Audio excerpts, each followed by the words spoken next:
Hello everyone, and welcome to the Fictional Vortex. So we are back with an interesting movie on what if Naruto was the lost Primarch, a sage god, of the warp. Naruto x a sister of battle, Warhammer 40,000. But before we start, I just want to remind you to please subscribe to my channel and hit the like button if you enjoy my content. Let's start the story. Chapter 1. The Veil Sundered. The cacophony of bolter fire echoed through the shattered cathedral as Sister Serafina Validus pressed her armored back against a fallen statue of the Emperor. Blood trickled from a gash above her left eye, mingling with the sweat that dampened her close-cropped platinum hair. The air reeked of promethium, burnt flesh, and the unmistakable copper-sweet tang of freshly spilled blood. "Status report," she demanded, her voice carrying the crisp accent of Ophelia VII's aristocracy even in the midst of battle. Sister Constance, her second in command, checked the ammunition counter on her bolter. 3 sisters dead, 5 wounded. Ammunition at 30% capacity. The western barricade won't hold another assault. Serafina's ice-blue eyes narrowed as he studied the tactical display in her helm. The once magnificent Cathedral of Divine Light, Sanctus Luminara's most sacred structure, had become their last redoubt. Outside its walls, the forces of C. House ran rampant through the planet's capital hive. Her Order of the Sacred Rose had been deployed to evacuate the planetary governor and his staff, but their Thunderhawk had been shot down during extraction. Now, they were surrounded. With only the cathedral's ancient void shields, operating at minimal capacity, keeping the full might of the enemy at bay. "The Emperor tests us, Sister," Serafina said, removing her helm to wipe the blood from her brow. Her face, all sharp angles and patrician features, betrayed no fear. "And we shall not be found wanting." A deafening explosion shook the cathedral's foundations, sending dust and fragments of stained glass cascading from the vaulted ceiling. The western void shield had collapsed. "All sisters to the western transept," Serafina commanded, slamming her helm back into place. "For the Emperor and the Golden Throne." The remaining battle sisters, 23 power-armored warriors of the Adepta Sororitas, moved with practiced precision, taking positions behind overturned pews and fallen masonry. The western doors, massive constructs of adamantium and oak that had stood for millennia, groaned under the impact of something massive. "Ceased." Our Constance unholstered her plasma pistol. "What manner of abomination assails us now?" Serafina didn't answer. Her enhanced auto-senses detected the distinctive distortion field that preceded the teleportation signature of Terminator armor. If the enemy had deployed Chaos Terminators, the situation was even more dire than she had calculated. "Prepare for." The western doors exploded inward with a thunderous crash, chunks of adamantium scything through the air like shrapnel. A massive figure stepped through the smoke, a Chaos Terminator, its ancient armor festooned with blasphemous symbols and the flayed skin of imperial citizens. Behind it came more of its kind, their armor-corrupted mockeries of the Emperor's finest warriors. "Blood for the Blood God." The lead Terminator bellowed, its voice distorted by demonic possession and Vox corruption. Sister Serafina raised her power sword, its energy field crackling with holy wrath. "Open fire." In the Emperor's name, bolter rounds erupted from the Sororitas' positions, impacting against the Terminators, armor with little effect. The cathedral echoed with the staccato rhythm of bolter fire and the screams of the wounded as the Chaos forces returned fire, their combi bolters spitting death at the defenders. Serafina watched as Sister Dominica was cut down by a storm of bolts, her power armor providing inadequate protection against the mass reactive shells. Sister Elena fell next, her head vaporized by a plasma bolt. Their position was untenable. "Fall back to the sanctum," Serafina ordered, parrying a chainsword thrust from a Chaos cultist who had managed to flank their position. The power sword sliced through the cultist's arm at the elbow, cauterizing the wound even as the limb fell away. A swift backhand stroke separated the heretic's head from his shoulders. As the sisters fell back toward the inner sanctum, Serafina felt a strange pressure in her ears, like the prelude to a thunderstorm. The air in the CENTER of the cathedral's nave began to shimmer and distort, as if reality itself was being warped. The Chaos Terminators paused in their advance, their helm lenses swiveling toward the anomaly. "Warp manifestation," Sister Constance shouted, raising her nullrod. "Prepare for demonic incursion." But Serafina's instincts told her this was something different. The distortion lacked the malevolent, corrupting presence of a warp breach.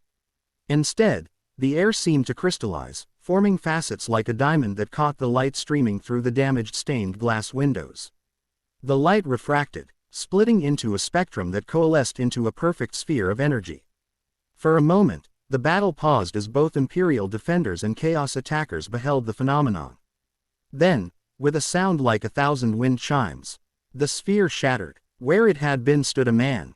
Not the twisted, corrupting form of a demon, but a human figure of extraordinary presence. He was tall, though not as massive as a space marine, with wild golden hair that seemed to defy gravity. 6 unusual markings adorned his cheeks, like whisker marks on a feline. He wore no armor, only strange orange and black garments of an unfamiliar design.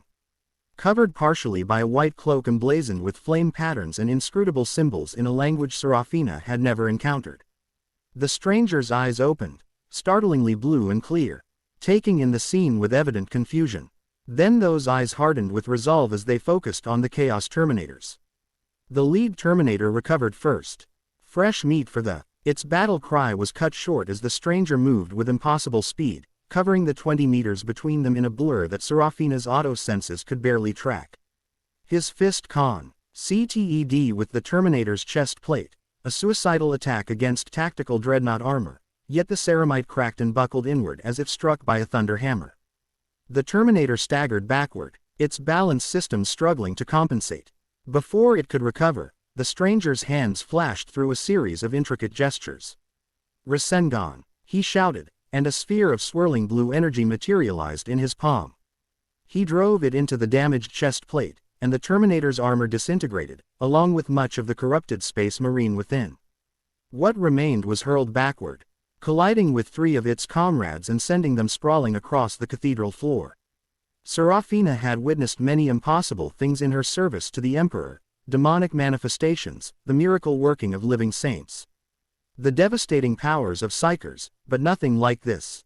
The stranger fought with techniques unknown to Imperial records, moving with a fluid grace that made the legendary Adeptus Astartes seem clumsy by comparison. As the remaining Terminators recovered and opened fire, the stranger's hands formed another pattern.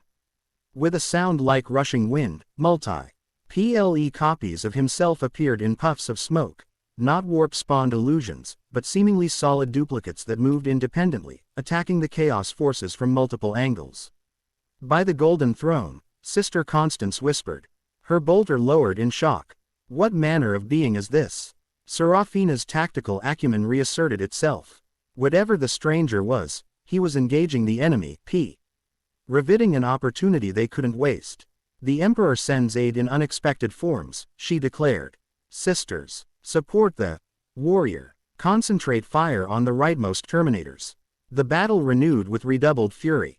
Bolter fire from the Sisters of Battle hammered the Chaos Terminators from one side while the golden-haired stranger and his duplicates engaged them in close combat. Despite the overwhelming advantages of Terminator armor in melee, the stranger moved with such speed and struck with such force that the ancient warplate provided insufficient protection. A Terminator arm. With a power fist lunged at one of the duplicates, the energized gauntlet crackling with corrupt power. The duplicate didn't dodge. Instead, it allowed itself to be struck, then vanished in a puff of smoke. The real stranger appeared above the Terminator, descending with a spinning kick that connected with its helm with enough force to snap its head back at an unnatural angle, severing its spine despite its augmented physiology. Incoming, Sister Elena shouted, pointing to the shattered doorway where reinforcements had arrived, a tide of cultists led by a towering figure in Baroque power armor festooned with Chaos iconography. A Chaos Lord, his armor the midnight blue of the Word-Bearer's Legion, a grimoire of forbidden lore chained to his waist. The Chaos Lord surveyed the battlefield, his helm's glowing red-eye lenses fixing on the stranger. Interesting, his vox-distorted voice echoed through the cathedral. Kill the Emperor's whores. The golden one is mine. Cultists surged forward, their autoguns and crude melee weapons no match for Sororita's power armor individually, but dangerous in their numbers. Serafina and her sisters formed a firing line, their bolters cutting swaths through the cultist ranks. But for every heretic that fell, 2 more scrambled over their corpses. The stranger noticed their plight. His hands formed another set of gestures, and he inhaled deeply. Kaiden. Gokaku no Jutsu. He shouted, and exhaled a massive fireball that engulfed the front ranks of cultists.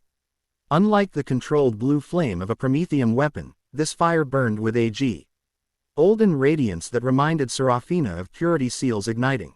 The cultists didn't merely burn. They disintegrated, their chaos-tainted flesh particularly vulnerable to whatever purifying energy infused the flames. The Chaos Lord stepped through the carnage, untouched by the flames, his power armor's systems easily compensating for the heat. He raised a demon-infested power sword that writhed. ND screamed with the souls of its victims.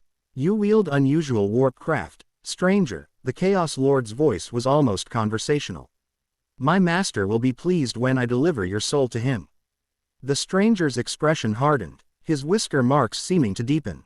I don't know who you are or what's happening here, he replied in strangely accented Gothic, but I recognize evil when I see it. Serafina was startled by the stranger's voice, clear, determined, lacking the ethereal quality of a warp entity or the mechanical distortion of a machine. He sounded human, yet the power he wielded belied that assessment. The Chaos Lord charged, his demonic blade leaving reality-distorting contrails as it cleaved through the air. The stranger didn't retreat. He met the charge head-on, producing a strange triple-bladed knife that should have shattered against the power sword. Instead, the weapons met in a shower of sparks, neither yielding. Impossible, the Chaos Lord snarled. No mundane weapon can parry a demon weapon. The stranger grinned, a surprisingly human expression of fierce determination. Nothing mundane about chakra-infused metal. While they fought, Serafina reorganized her sisters. Constance, Elena, Dominica. Deal with those cultists. The rest of you, target the remaining Terminators. I'll assist the unknown warrior. Drawing her power sword, Serafina charged toward the dueling figures.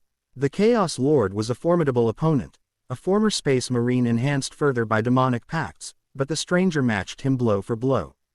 As she approached, the Chaos Lord noticed her and swung his blade in a horizontal arc meant to decapitate her. Before the blade could connect, the stranger's foot lashed out, connecting with the Chaos Lord's wrist with enough force to alter the weapon's trajectory. The blade passed harmlessly over Serafina's head as she closed the distance and thrust her power sword into a gap in the Chaos Lord's armor at the waist. The blessed weapon penetrated the ceramite, drawing a howl of pain from the Chaos Champion. Black ichor that might once have been blood seeped from the wound. The Chaos Lord backhanded Serafina with his gauntleted fist, sending her flying across the nave to crash against a stone column. Her armor's systems flashed warnings across her retinal display as she struggled to rise. Multiple fractures in her ribcage, possible internal bleeding. Left shoulder dislocated. The pain suppression systems were already flooding her system with combat stims, but she knew she was out of the fight for precious minutes. The stranger glanced in her direction, concern flashing across his features. That momentary distraction cost him as the Chaos Lord's blade scored a glancing hit across his chest, slicing through his strange garments and drawing blood. First blood to me, the Chaos Lord gloated. Your soul already begins to fray, mortal. I can taste your fear. The stranger touched the wound, looking at blood on his fingertips with mild surprise. Then he smiled. Not the forced rictus of a wounded man trying to intimidate, but a genuine expression that transformed his face.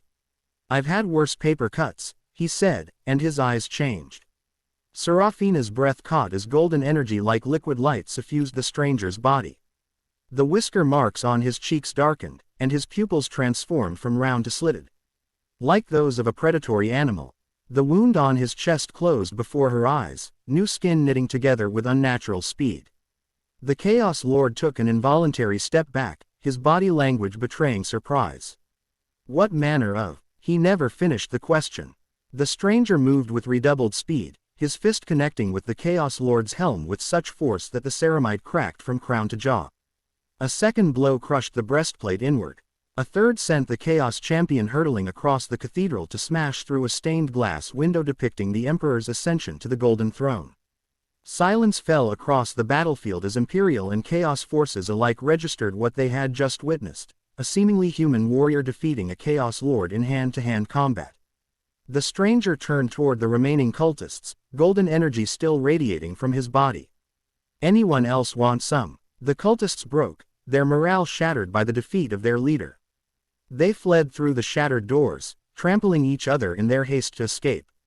The remaining Terminators, deprived of leadership and facing a clearly superhuman opponent, AC.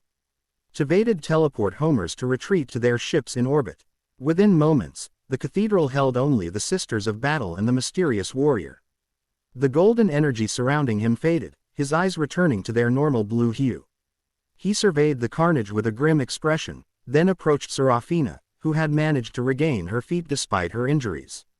"You're hurt," he said, his voice softer now that the battle had ended. Serafina raised her bolter, aiming it squarely at his chest. The other sisters quickly followed suit, creating a half-circle of weapons trained on the stranger. "Identify yourself," Serafina demanded, her voice firm despite the pain lancing through her ribs. "By the authority vested in me by the Ecclesiarchy and the Order of the Sacred Rose, I command you to state your nature and purpose." The stranger raised his hands in a placating gesture. "Whoa, easy there, I just helped you, remember? The name's Naruto Uzumaki. As for what I'm doing here..." He glanced around, taking in the Gothic architecture, the iconography of the Emperor, the power-armored women surrounding him. "I honestly have no idea. Last thing I remember, He frowned, as if struggling to recall. "I was somewhere else, fighting someone else. Then there was a light, and I was here." "You employed warp craft," Sister Constance accused, her nullrod crackling with anti-psychic energy. "Explain how you channel the Amaterium without suffering corruption." Naruto's brow furrowed in confusion. "Amaterium, warp craft, I don't know what those are. I use chakra, he energy that flows through all living things. It's not whatever you think it is." Serafina studied him carefully. Despite his obvious power, there was something disarmingly honest about his demeanor. He lacked the secretive nature of a psyker or the malevolent aura of a warp entity. Yet his abilities were beyond anything explicable by imperial science. "Whatever you call it, unauthorized say of such powers as forbidden under imperial law," she stated. "You will accompany us to the inquisitorial fortress for examination and interrogation." Naruto's expression hardened slightly. "Look, I appreciate you've got protocols and everything, but I need to figure out where I am and how to get back home. I have friends who need me. Your cooperation is not requested, it is required," Serafina insisted, ignoring the pain in her side. "If you resist, we will be forced to." "Incoming Vox transmission, Sister Superior," interrupted Sister Elena. "Priority Alpha, Inquisitorial Authority." Serafina activated her Vox receiver. "This is Sister Superior Serafina Validus, Order of the Sacred Rose, 17th Commandery." A crisp, feminine voice responded, carrying the unmistakable authority of the Inquisition. "Sister Superior, this is Inquisitor Lydia Helix, Ordo Malleus. My auspex detected a Class 9 warp anomaly at your location followed by the deployment of unknown psychic energies. Report status immediately." "The cathedral is secured, Lady Inquisitor," Serafina replied. "Chaos forces routed. We have detained an individual who emerged from a warp disturbance. He displays UNU Sual abilities but assisted against the Chaos forces. Excellent work, Sister Superior. Maintain custody of the subject. I am inbound on an Aquila lander. Estimated arrival in 15 minutes. Prepare the subject for transport. Acknowledged, Lady Inquisitor. The Emperor protects. The Emperor protects." The Vox link terminated. Serafina turned her attention back to Naruto, who had been listening with obvious interest. "Inquisitor?" he asked. "That sounds ominous." "The Inquisition protects humanity from threats beyond comprehension," Serafina explained stiffly. "If you are what you claim to be, you have nothing to fear." Quote, Naruto laughed, a surprisingly warm sound in the battle-scarred cathedral. "Yeah, that's what they all say right before the torture starts." His expression became more serious. "Look, I'm not looking for trouble.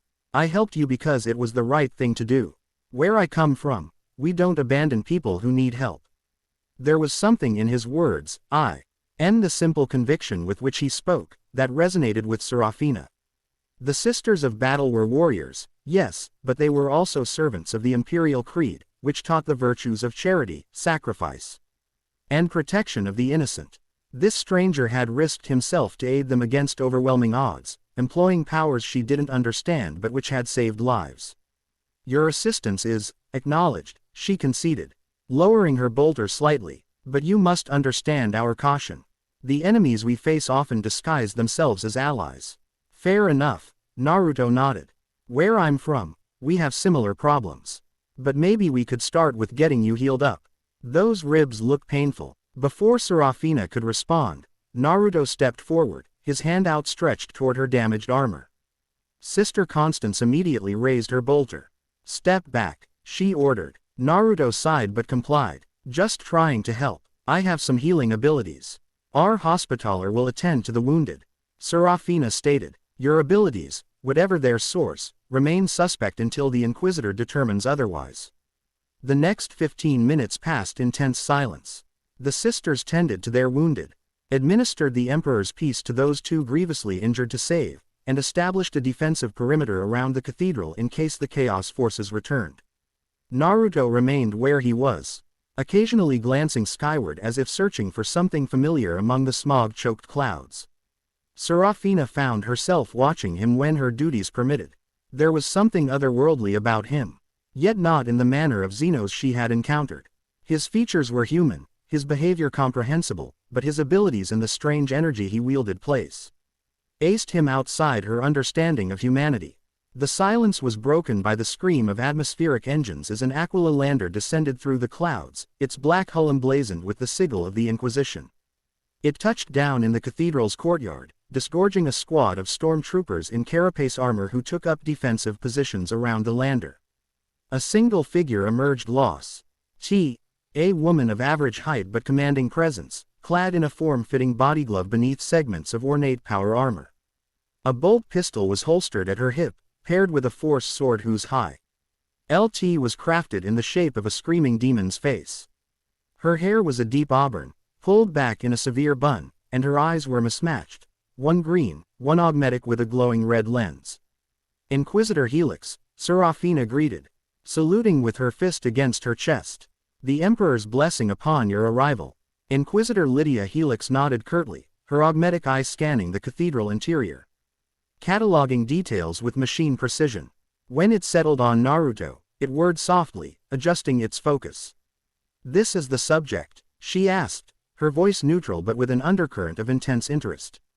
Yes, Lady Inquisitor. He identifies himself as Naruto Uzumaki. He emerged from a warp disturbance approximately 40 minutes ago and engaged the Chaos forces. His abilities are unconventional. Lydia approached Naruto, studying him with clinical detachment.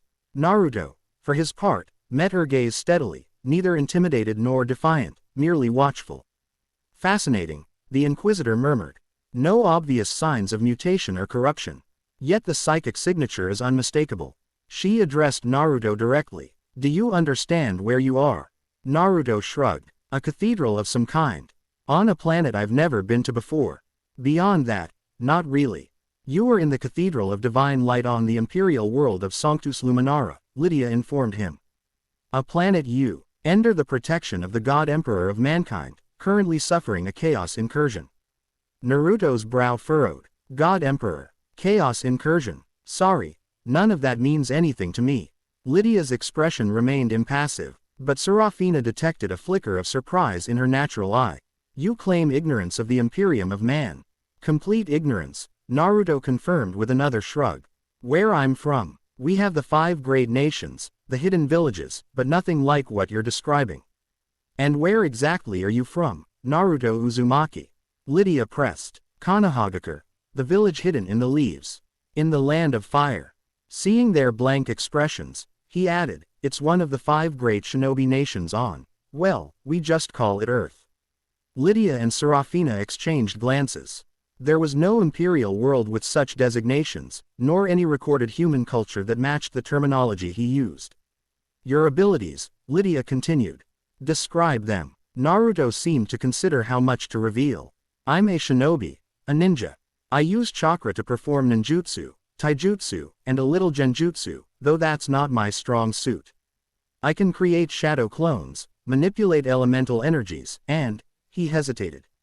I have access to some special powers because of circumstances of my birth. Shadow clones. You refer to the duplicates you created during combat? Serafina asked. Yeah, they're not illusions, they're physical copies with their own consciousness. Anything they learn, I learn when they disperse. Lydia's augmetic I word again. Impossible. Such replication violates the conservation of mass and energy. Naruto laughed. Maybe where you're from, but it works just fine for me. Demonstrate, Lydia commanded. Naruto's hands formed the strange gesture Serafina had observed during the battle. Kage Bunshin no Jutsu. With a puff of smoke, two perfect duplicates of Naruto appeared beside him, grinning identically. See, all three said simultaneously. Lydia's composure cracked slightly, her organic eye widening. By the throne. The stormtroopers raised their hellguns, but Lydia waved them down.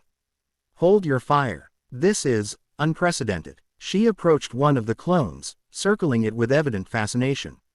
Completely solid, independent breathing patterns, thermal signature consistent with the original. Her hand shot out, grasping the clone's wrist. Pulse present. This is not a psychic projection or warp craft as we understand it. Told you, Naruto said, dispelling the clones with a gesture. Chakra works differently than whatever you're used to. Lydia stepped back, her analytical mind visibly processing the implications. You will accompany me to my ship. I have equipment there better suited to analyzing your unique nature. Naruto crossed his arms. And if I say no? I didn't come here by choice, and I need to find a way back home. The alternatives are execution as a potential warp entity or finite imprisonment as a psychic aberration, Lydia stated flatly. The Inquisition does not make requests, Naruto Uzumaki. It issues edicts. Naruto's expression hardened, and for a moment, Serafina feared he might resist. The battle-damaged cathedral would not survive another conflict, especially if this stranger unleashed his full potential. Lady Inquisitor, she interjected, if I may. Lydia turned, one eyebrow raised. Yes, Sister Superior. This individual aided us against the forces of chaos. Without his intervention, we would likely have been overrun. Whatever his nature, his actions suggest benign intent. Lydia studied Serafina for a long moment. Your point, perhaps a more cooperative approach might be warranted. If he is indeed from beyond the Imperium, hostile, why may hinder our understanding of his world and abilities? Naruto looked at Serafina with surprise, clearly not having expected an advocate. Lydia considered this, her augmetic eye focusing and refocusing on Naruto. Finally, she nodded. Very well, Naruto Uzumaki, I am not offering you a choice about accompanying me, but I am offering you respectful treatment befitting an ally rather than a PR. Soner. Conditional upon your continued cooperation. Naruto's posture relaxed slightly. That's more like it. I'll come with you, but I want your word that you'll help me find a way back to my world once you've done your tests. I cannot promise success, but I can promise an honest attempt, Lydia replied. The warp is capricious, and interdimensional travel is poorly understood even by the Imperium's greatest minds. Good enough for now, Naruto decided. Lead the way. Lydia turned to Serafina. Sister Superior, your presence is also required. Your first-hand observations of the subject's capabilities will be valuable. Serafina saluted. As the Emperor wills, Lady Inquisitor. Sister Constance, Serafina addressed her second-in-command, you have command of the remaining sisters. Secure the cathedral and establish contact with any surviving Imperial forces. Await reinforcements from the 102nd Cadian Regiment, due to make planetfall within 72 hours. It shall be done, Sister Superior. Constance acknowledged. The Emperor protects. The Emperor protects, Serafina replied. As they made their way toward the Aquila lander, Naruto fell into step beside Serafina. Thanks for speaking up back there, he said quietly. I merely stated facts, she replied stiffly. Your assistance merited acknowledgement. Naruto smiled, the expression transforming his FA.CE from serious warrior to something younger, almost boyish. Still, where I'm from, we believe in repaying debts. You stood up for me, so I owe you one. The Adepta Sororitas do not seek personal debts or favors, Serafina informed him. We serve only the Emperor. This Emperor of yours must be pretty impressive to inspire such loyalty. Serafina stopped walking, fixing Naruto with an intense gaze. The God Emperor is the master of mankind, the light that guides humanity through the darkness of the galaxy. His sacrifice upon the Golden Throne has protected humanity for 10,000 years from the horrors of the warp and the predations of Xenos. Every breath we take is by his grace, every victory we achieve is in his name. Naruto listened to this with thoughtful attention. Sounds like an amazing leader. Where I'm from, I wanted to become Hokage, the leader of my village, to protect everyone and earn their acknowledgement. His eyes took on a distant quality. I wonder if he and I would have gotten along. The question was so unexpected, so paradoxically humble yet presumptuous, that Serafina found herself momentarily speechless. The idea of this stranger, getting along, with the master of mankind as if they were equals was simultaneously blasphemous and yet, strangely, not entirely implausible given the power she'd witnessed. Such speculation is pointless, she said finally, resuming her march toward the lander. The Emperor's will is beyond mortal understanding. Maybe, Naruto conceded, falling into step beside her again.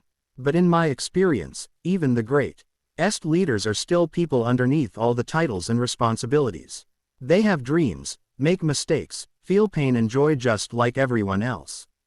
Serafina didn't respond. Such thoughts bordered on heresy. Yet there was no malice in Naruto's words, only a strange wisdom that seemed at odds with his youthful appearance and sometimes informal manner. They reached the Aquila lander, wherein Inquisitor Helix waited at the boarding ramp. Your injuries require attention, Sister Superior, she observed, noting Serafina's stiff movements. My Medicae will attend to you once we're airborne. The wounds are minor, Lady Inquisitor. Serafina insisted. Others have greater need. You misunderstand. Lydia's tone hardened slightly. I require you at full combat effectiveness should our GUEST prove less cooperative than anticipated. Naruto rolled his eyes but said nothing as they boarded the craft. The interior of the inquisitorial lander was austere yet well appointed, with acceleration thrones for the Inquisitor. Her retinue and prisoners are witnesses. Stormtroopers took positions at strategic points, their hellguns never quite pointed at Naruto but always ready to be brought to bear. As the lander's engines spooled up to full power, Serafina found herself seated opposite Naruto, with Inquisitor Helix to her right. The Inquisitor was already making notes on a data slate, occasionally glancing at Naruto with clinical interest. Your world, Lydia began as the lander lifted off, this Konohagakure. Describe its technology level. Naruto considered the question. Mixed, I guess. We don't have flying machines like this or the weapons your soldiers use. But we have electricity, hospitals, communication systems. Most of our advanced capabilities come through chakra applications rather than technology. Quote, fascinating, Lydia murmured. A human culture that developed psychic potential as its primary technological accelerant rather than machinery. It's not psychic, Naruto corrected. Chakra is physical and spiritual energy combined.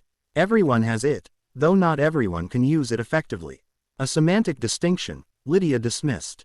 Any manipulation of energy beyond the purely mechanical is, by imperial definition, within the psychic domain.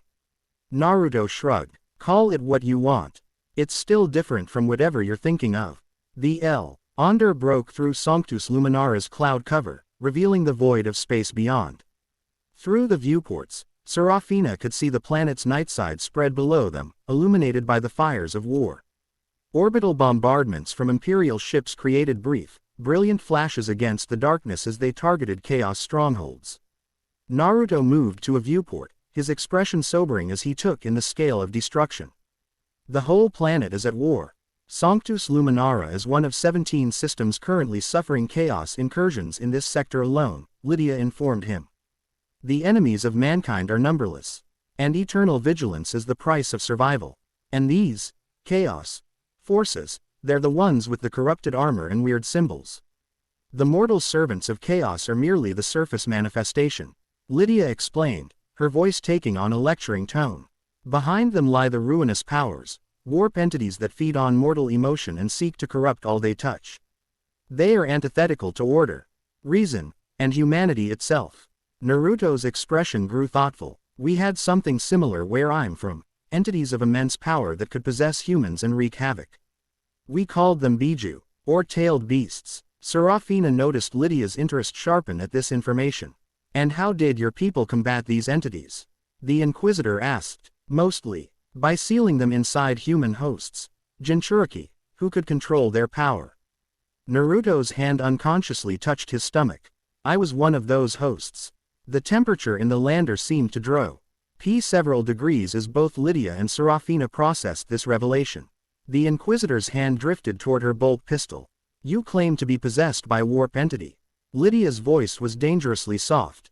Naruto recognized the shift in atmosphere and raised his hands placatingly. Not anymore. And it wasn't possession. It was containment. The seal allowed me to use Kurama's power without being controlled by him. Eventually, we became partners. Partners. Serafina couldn't keep the horror from her voice. You cooperated with a demon. Not a demon, Naruto insisted, his own tone hardening. Kurama was a being of pure chakra, created by the Sage of Six Paths. He was feared because of his power, but he wasn't evil, just angry after centuries of being used as a weapon and treated like a monster. Lydia's expression remained neutral, but her augmetic eye whirred rapidly. This narrative is consistent with many chaos corruption cases. The entity convinces its host that cooperation is beneficial, that it is misunderstood rather than malevolent. Naruto's eyes flashed with annoyance. Look, I get that you have your own experiences with these things, but where I'm from, we leer. Ned to work with the Biju instead of just fearing them. It saved our world during the 4th Great Ninja War. Lady Inquisitor, one of the stormtroopers interrupted, we are approaching the absolution. The viewport filled with the silhouette of a vessel. Not the massive bulk of an Imperial Navy warship, but the sleeker lines of an inquisitorial corvette. Its black hull absorbed the light of the system's distant sun, making it seem like a void in space itself, broken only by the illuminated windows and the golden inquisitorial sigil emblazoned on its prow. Prepare for docking, Lydia ordered, then turned back to Naruto. We will continue this discussion in more appropriate surroundings. The Absolution has facilities specifically designed for the examination of warp-touched individuals. Naruto's expression suggested he wasn't thrilled with this prospect, but he nodded. Fine, but I want to make something clear. I came willingly because I need your help as much as you want to study me. This isn't a surrender. The lander's engines changed pitch as they maneuvered into the Absolution's docking bay. Artificial gravity asserted itself with a subtle shift as they passed through the atmospheric containment field. Noted, Lydia replied coolly. Whether this is cooperation or capitulation depends entirely on what we discover about your nature, Naruto Uzumaki. As the lander settled onto the deck with a gentle thud, Serafina found herself studying Naruto's reaction to his first experience aboard a void ship. There was curiosity in his expression, but no fear, only a wary readiness that spoke of a lifetime of adapting to dangerous situations. The boarding ramp descended, revealing a reception party of more stormtroopers, flanked by 2 figures in power armor of a day. IGN Serafina had never encountered, midnight blue with silver trim, bearing no chapter insignia but instead the inquisitorial I on their pauldrons. Throne sworn Astartes, Lydia explained, noting Naruto's interest in the Space Marines. Modified gene seed renders them resistant to warp influence. A precaution for my more unique investigations. They're bigger than the corrupted warriors from the cathedral, Naruto observed. More disciplined too, from the look of them.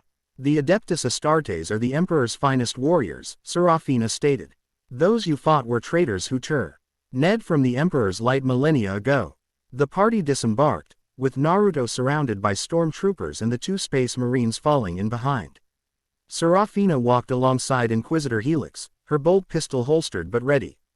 The docking bay was a cavernous space filled with servitors performing maintenance tasks, tech priests monitoring cogitator stations, and other inquisitorial staff moving with purpose. All activity paused momentarily as their group passed, curious eyes following the strange golden-haired figure in their midst. Your ship, Naruto commented, it's traveling between stars. The Absolution is warp-capable, yes, Lydia confirmed. Though we will remain in the Sanctus Luminaris system until the current crisis is resolved. So you have interstellar travel, Naruto mused. We never developed that. Our world was isolated. They entered a lift that began descending into the depths of the ship.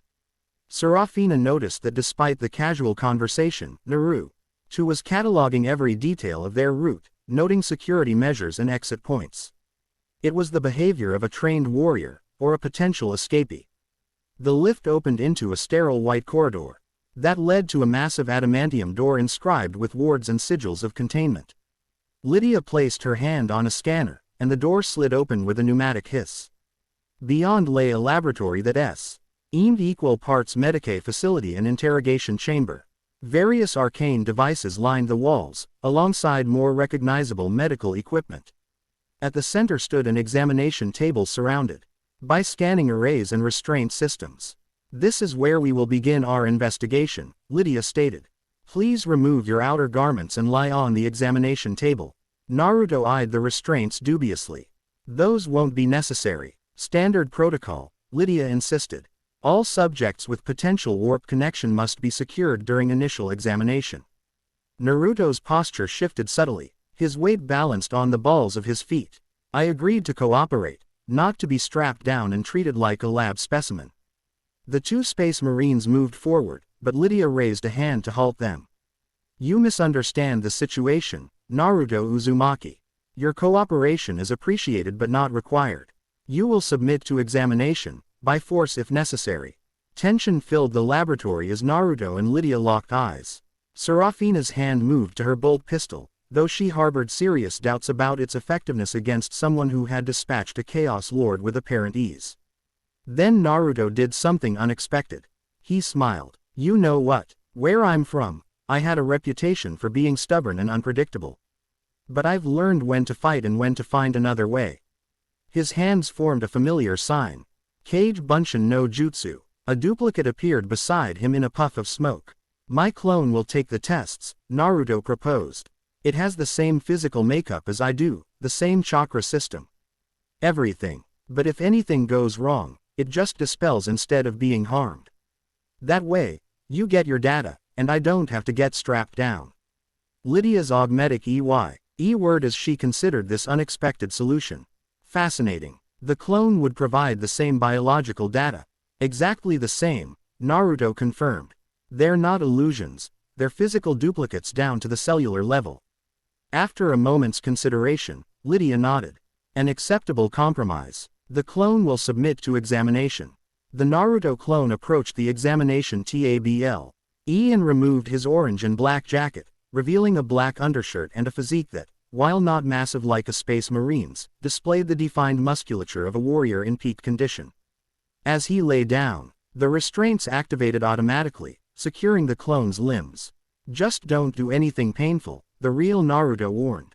"The clone will dispel if it experiences significant trauma, and you'll lose your test subject." Lydia approached a control panel and began activating various scanning devices. "The examination will be thorough but not needlessly painful. I seek knowledge, not torture." Serafina found herself watching Naruto rather than his clone. He stood calmly, arms folded, but his eyes missed nothing. There was an alertness to him that reminded her of the most vague Terran battle sisters, a readiness that never fully disappeared, even in supposedly safe environments. "Sister Superior," Lydia addressed her without looking up from her instruments, "please escort our guest to the observation room. He can monitor the proceedings from there while my medicae attends to your injuries." "As you command, Lady Inquisitor," Serafina acknowledged, gesturing for Naruto to follow her to a side door. The observation room was small but comfortable, with cogitator screens displaying multiple views of the laboratory and the clone on the examination table.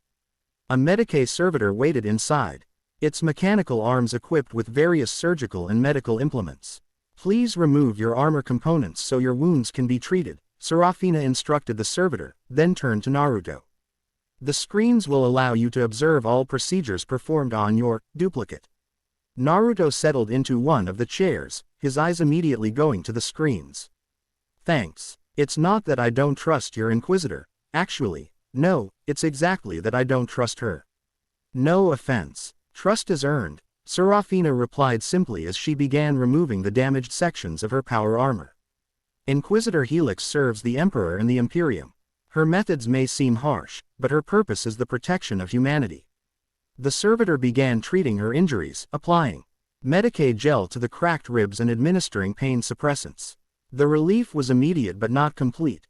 Sororitas were trained to function through pain, and the drugs were calibrated to dull rather than eliminate it. On the screens, Lydia had begun her examination, drawing blood samples from the clone while various scanning devices recorded data. Her voice came through the Vox speakers as she dictated notes. Subject's blood contains unknown cellular structures, similar to mitochondria but significantly more complex. Energy readings indicate these structures generate a field similar to psychic emanations but distinct in wavelength pattern. Genetic structure appears human baseline but with significant deviations in the hypothalamus and pineal regions. Naruto watched with mild interest. Finding anything interesting? Your physiology appears to be a variant of human standard, Serafina observed. Yet the energy you generate is unlike anything in Imperial records. Chakra, Naruto corrected. And yeah, I'm human. Just trained differently than your warriors. The abilities you demonstrated exceed human potential, Serafina countered.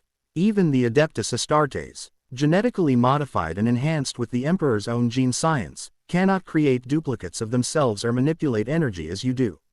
Naruto shrugged. Where I'm from, these abilities are unusual but not unique. There are shinobi who can manipulate earth, fire, water, lightning, or wind. Some can heal with a touch or create illusions so real you can't tell what's genuine. I'm stronger than most, but the techniques themselves are standard for high-level ninja. Serafina tried to imagine an entire culture of warriors with such capabilities. The strategic implications were staggering. If Naruto spoke the truth, his world would be of immense interest to the Imperium, particularly to organizations like the Adeptus Mechanicus or the genetic engineers of the Adeptus Astartes. Your woe, RLD, does it face threats comparable to those the Imperium confronts? She asked. Naruto's expression became distant. We had our share. The Akatsuki, Madara Uchiha, Kagaya Otsutsuki, beings of NSE power who threatened everything we held dear.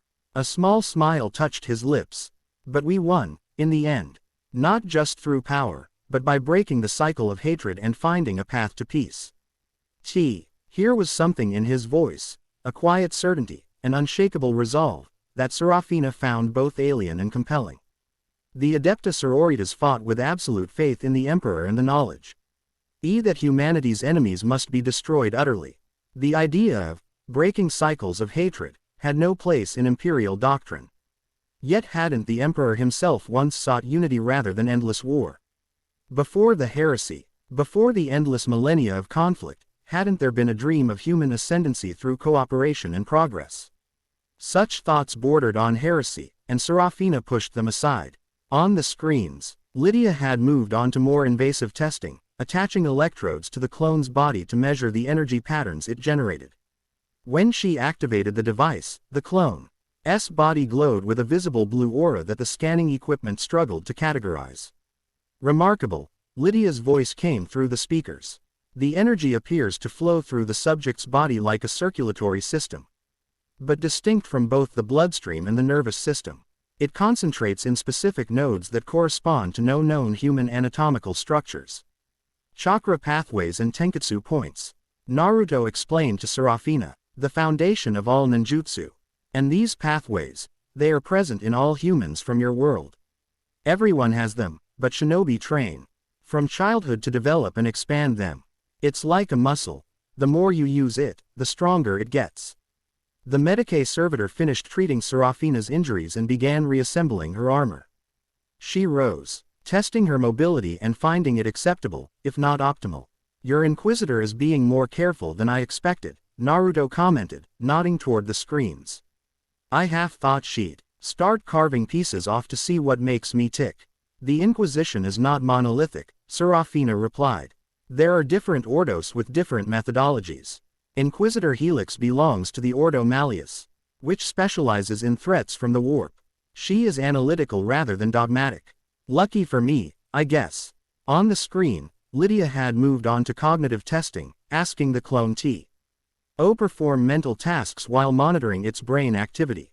The clone cooperated fully, answering questions about Naruto's world, his abilities, and his personal history. I find it curious, Serafina said after listening for a while. That you claim your world had no knowledge of the Imperium, the Emperor, or the threats that beset the galaxy. No awareness of Xeno's races or chaos. Is that so hard to believe? Naruto asked. You said yourself the galaxy is enormous. Maybe my world was just isolated. For human life to evolve independently on another world with no contact from the Imperium would be unprecedented. Serafina stated. All human worlds are descended from Terra, seeded during the Dark Age of technology or conquered during the Great Crusade.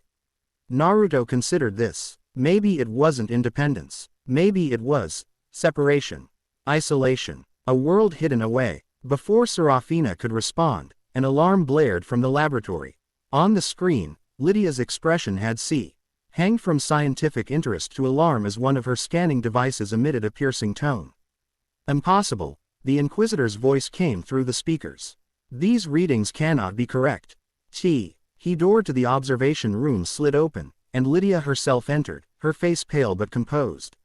Sister Superior, secure the subject, she ordered, her hand resting on her bolt pistol. Serafina immediately moved between Lydia and Naruto, her own weapon drawn but pointed at the floor rather than directly at him. Naruto stood slowly, his posture non-threatening but alert. What's wrong? My clone giving you strange readings. Lydia's augmetic eye fixed on him, its red glow intensifying. Your genetic structure contains markers identical to those found in only 20 known entities in Imperial history. And that means, Naruto prompted. It means, Lydia said with uncharacteristic awe in her voice, that you carry gene patterns consistent with those of a Primarch, a direct creation of the Emperor himself. Silence fell over the observation room as the implications of this statement settled over them. Serafina felt her grip on her bolt pistol waver as shock coursed through her. A Primarch, one of the Emperor's 20 sons, the demigod generals who had led the Great Crusade and whose betrayal had triggered the Horus Heresy. All were believed lost, dead, or traitor, yet here stood a being carrying their genetic markers. That doesn't mean anything to me, Naruto said carefully. What's a Primarch? Lydia's expression was one Serafina had never seen on the Inquisitor's face, a mixture of awe, suspicion, and something approaching religious reverence. The Primarchs were the Emperor's 20 sons, created through his divine gene science to lead humanity to dominion over the galaxy, Lydia explained. Her voice unnaturally steady. They were scattered through the warp before reaching maturity, a tragedy that shaped the course of Imperial history. If you truly carry Primarch gene markers, you are either one of the lost sons of the Emperor, or something designed to mimic them.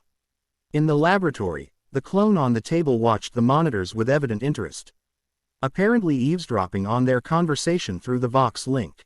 So, what you're saying, Naruto summarized, is that I might be one of these sons of your Emperor who got lost in the warp, you call it, and ended up on my world. The possibility exists, Lydia acknowledged, though the implications are profound. The two missing Primarchs, the 2nd and 11th, were expunged from Imperial records for reasons unknown. If you are indeed one of them, returned after 10 millennia. She left the sentence unfinished, the consequences too momentous to articulate. Serafina found herself studying Naruto with new eyes. Could this irreverent, orange-clad warrior truly be a son of the Emperor? The power he wielded certainly suggested capabilities beyond mere humanity, and his natural charisma. Even his instinct to protect others, all were consistent with the legends of the Primarchs. Well, Naruto said with a half-smile that didn't quite reach his eyes, that would explain some things, I guess. But it raises more questions than it answers. He focused on Lydia. What happens now? The Inquisitor straightened her posture, regaining her composure. Now we expand our investigation. If you are indeed a Primarch, your significance to the Imperium cannot be overstated. I must report these findings to the highest levels of the Inquisition and ultimately to the High Lords of Terra themselves. And I'm supposed to just sit around while you decide my fate? Naruto asked, his voice hardening slightly. You will be treated with all the respect due to a potential son of the Emperor, Lydia assured him. But you must understand, the return of a Primarch would reshape the Imperium itself. The political, religious, and military implications are incalculable. In the laboratory, the clone suddenly sat upright, breaking through the restraints with apparent ease. The two Space Marines immediately raised their bolters, but the clone made no aggressive moves. "Something's happening," it said, looking directly into the surveillance cogitator. "I can feel a pulling. Like when I was traveling between dimensions, but stronger." The real Naruto's eyes widened. "The warp is fluctuating. Whatever brought me here might be." Before he could finish, alarms blared throughout the ship. A Vox channel opened automatically, and a panicked voice filled the observation room. "Inquisitor Helix. Massive warp disturbance detected in proximity to the Absolution. Geller fields experiencing fluctuations. All hands to battle stations." Lydia rushed to a cogitator terminal, inputting commands with practiced efficiency. A hololithic display activated, showing the space around the ship. A swirling vortex of energy was forming less than a kilometer from the Absolution's position, radiating colors that hurt the eyes to look upon directly. "The warp rift is reopening," Lydia breathed. "The same energy signature that accompanied your arrival." Naruto moved to the window, staring out at the phenomenon. "It's calling me," he said quietly. "I can feel it." In the laboratory, the clone suddenly exploded into smoke, dispelling itself. Simultaneously, Naruto staggered, his eyes unfocusing momentarily. "My clone's memories. There's something in that rift. Something familiar." Serafina moved to the window beside him. The swirling energies of the warp disturbance were growing, expanding to engulf a volume of space larger than the Absolution itself. Unlike the corrupted warp storms she had witnessed in her career, this disturbance seemed cleaner somehow. The colors were vibrant rather than sickly. The patterns harmonious rather than chaotic. "We need to evacuate," Lydia ordered, already moving toward the door. "All hands to escape craft." Naruto shook his head. "No, I need to go to it." "Madness," Serafina objected. "That is a warp breach. Nothing good comes from such manifestations." "This is different," Naruto insisted. "It's pure, like sage energy." He turned to face them, his eyes changing, the blue irises taking on an golden glow, orange pigmentation appearing around his eyes. "This is how I got here. It might be my only way home." Lydia hesitated, torn between protocol and the unprecedented situation. "If you are indeed a Primarch, your value to the Imperium is incalculable. I cannot allow you to risk yourself." Naruto smiled, a genuine expression that transformed his face. "I appreciate the concern, but I don't think you could stop me if you tried." His voice softened. "Look, I don't know if I'm this Primarch thing or not. But I do know that Rift is connected to me somehow. I need to investigate it." The ship shuddered as the warp disturbance grew closer, its energies interacting with the Absolution's Geller fields. Warning klaxons blared throughout the vessel.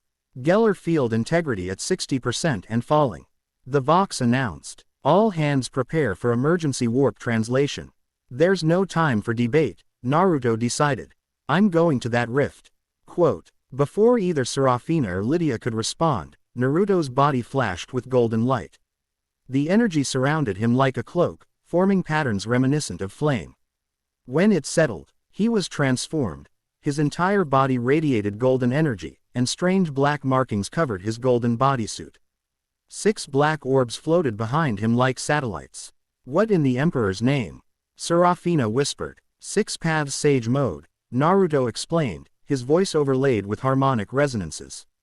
"My strongest form. Don't worry, I'll be fine." With that, he simply vanished, leaving behind only a flash of golden light.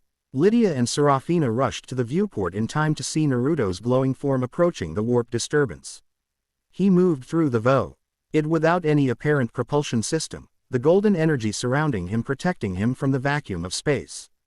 "Impossible," Lydia breathed. "He's traversing the void unprotected." As they watched, Naruto reached the edge of the disturbance. He extended his hand, touching the swirling energies. Rather than being consumed, the disturbance seemed to respond to him, the patterns shifting, coalescing around his glowing form. For a moment, Naruto turned back toward the ship. Even at this distance, Serafina could swear he was looking directly at them. He raised his hand in a gesture that might have been farewell or a promise to return. Then the disturbance contracted rapidly, collapsing in on itself with Naruto at its center. There was a flash of light so intense that the viewport automatically darkened to protect their eyes. When it cleared, Both the warp disturbance and Naruto were gone, leaving only empty space. The alarms quieted as the threat to the ship diminished. Lydia stood motionless, staring at the void where moments before a potential Primarch had vanished. Lady Inquisitor, one of the Space Marines reported via Vox, the warp disturbance has dissipated. Auspex shows no trace of the subject. Lydia didn't respond immediately, her mismatched eyes fixed on the emptiness of space. When she finally spoke, her voice was uncharacteristically subdued. Log all data. Prepare a report for Inquisitorial High Command. Classification: Vermilion Black. Serafina recognized the classification, the highest level of secrecy, reserved for information that could destabilize the Imperium itself if revealed. You believe he truly was a Primarch? She asked quietly. Lydia turned to her, the augmetic eye dimming slightly as if in contemplation. The genetic markers were genuine. His abilities exceeded even the documented capabilities of the known Primarchs. And his affinity for the warp, yet resistance to its corrupting influence. She shook her head. If he was not a Primarch, he was something equally significant. And now he's gone, Serafina observed. Returned to wherever he came from. Perhaps, Lydia said, her gaze returning to the viewport. Or perhaps this is merely the beginning. The Emperor's plans span millennia, Sister Serafina. If he has sent one of his sons back to us in our darkest hour, there must be a purpose. The ship's systems returned to normal operation as the crew recovered from the emergency. Through the viewport, Serafina could see Imperial Navy vessels moving to investigate the area where the disturbance had occurred. What will you tell your superiors? She asked. The truth, Lydia replied. That we encountered a being of extraordinary power who exhibited genetic markers consistent with Primarch physiology. That he demonstrated abilities beyond any psyker on record. And that he was drawn back into the warp before we could complete our investigation. She turned from the viewport, her expression resolute. And I will recommend that we prepare. If Naruto Uzumaki truly is a lost Primarch, his appearance, however brief, may herald a new chapter in Imperial history. The Emperor's sons do not return without purpose. Serafina found herself touching the small aquila pendant at her throat, a gesture of faith she rarely indulged in outside of prayer.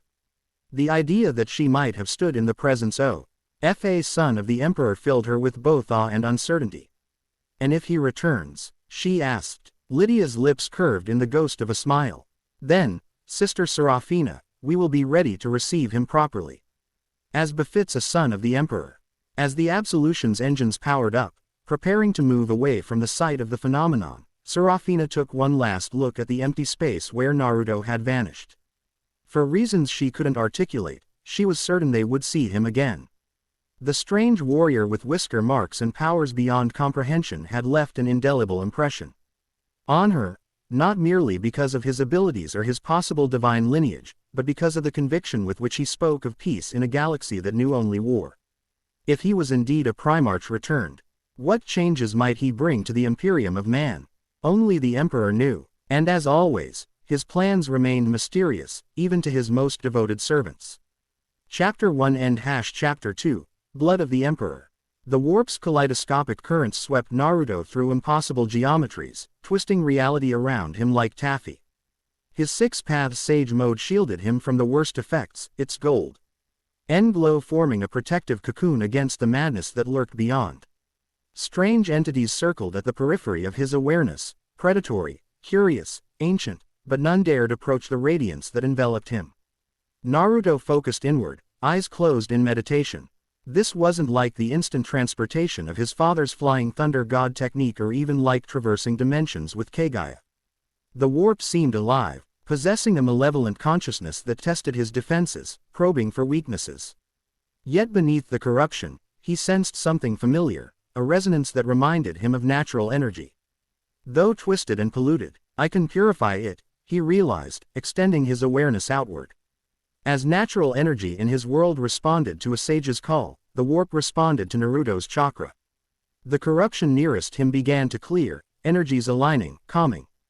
For a brief moment, the chaotic maelstrom surrounding him transformed into something closer to the pure natural energy he was accustomed to manipulating.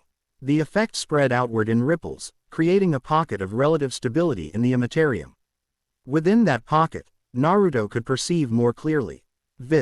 Ions assaulted him, glimpses of a shining figure crafting 20 vessels, infusing each with a fragment of himself.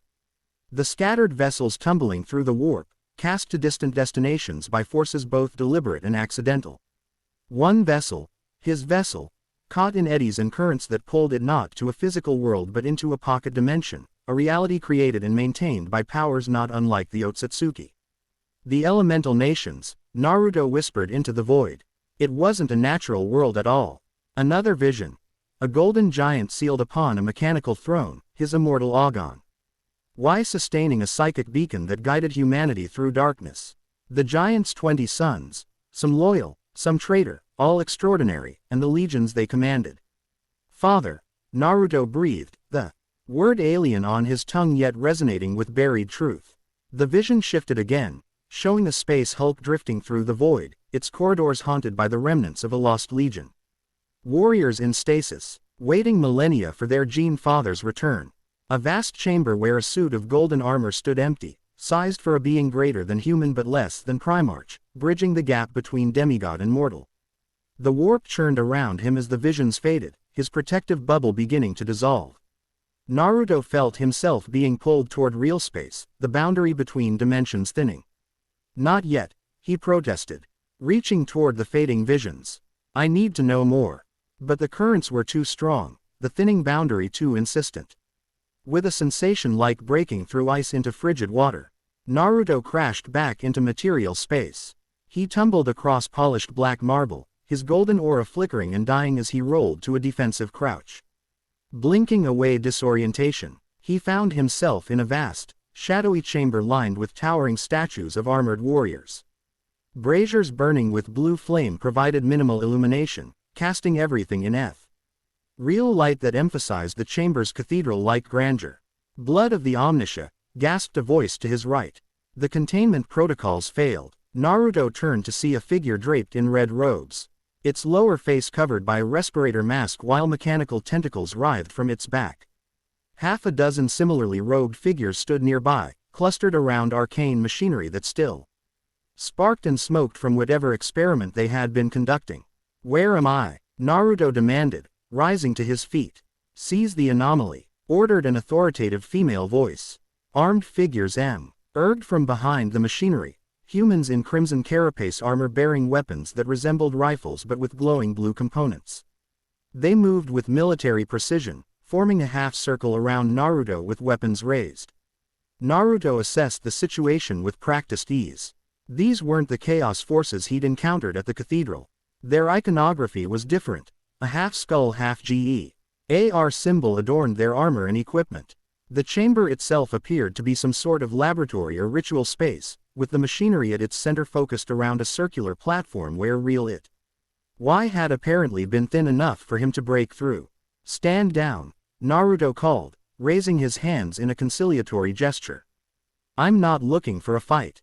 A figure pushed through the red Obed technicians, a woman dressed in a more elaborate version of their uniform, with numerous mechanical augmentations visible at her neck and temples. She had a youthful face despite her white hair, with bright violet eyes that were clearly artificial, irises whirring as they focused on him. Fascinating, she murmured. The subject appears human but exhibits energy signatures consistent with the warp breach. Yet no signs of corruption. She addressed Naruto directly, her voice shifting to a more formal tone. Identify yourself, anomaly. By what means did you penetrate the Gamma Epsilon containment field? My name is Naruto Uzumaki, he replied, maintaining his non-threatening posture while staying alert. As for how I got here, I'm still figuring that out myself. I was on another hip, an Inquisition vessel called the Absolution, when a warp disturbance appeared. I went to investigate and got pulled in. The woman's artificial eyes widened slightly. The Absolution, Inquisitor Helix's vessel, she turned to one of the robed figures. Verify through noospheric channels. The figure's head tilted, mechanical components humming softly. After a moment, it spoke in a synthesized monotone. Affirmative. Inquisitorial vessel Absolution reported a Class 9 warp anomaly 7 standard hours ago in the Sanctus Luminaris system. Subject description matches partial data transmit. D by Inquisitor Helix before communication lockdown was initiated. The woman turned back to Naruto, her demeanor shifting from hostility to intense curiosity. I am Tech Priestess Nova Epsilon, Magos Xenobiologist of Forge World Metallica. Currently seconded to Inquisitor Tiberius Rex for Operation Starfire. She gestured at the armored guards. Lower your weapons. If the subject is under inquisitorial investigation, we must preserve it intact. The guards hesitated, then lowered their rifles, though they remained vigilant. Nova approached Naruto with the eager steps of a researcher encountering a fascinating specimen. The energy patterns your arrival generated were unlike anything in our records, she said, metal tentacles extending from her back to hover near him, apparently scanning. You pierced a containment field designed to withstand greater demons. How? Naruto shrugged. I didn't do it intentionally. The warp just sent me here, I guess. Improbable, Nova dismissed. The warp does not send anything anywhere without purpose or direction.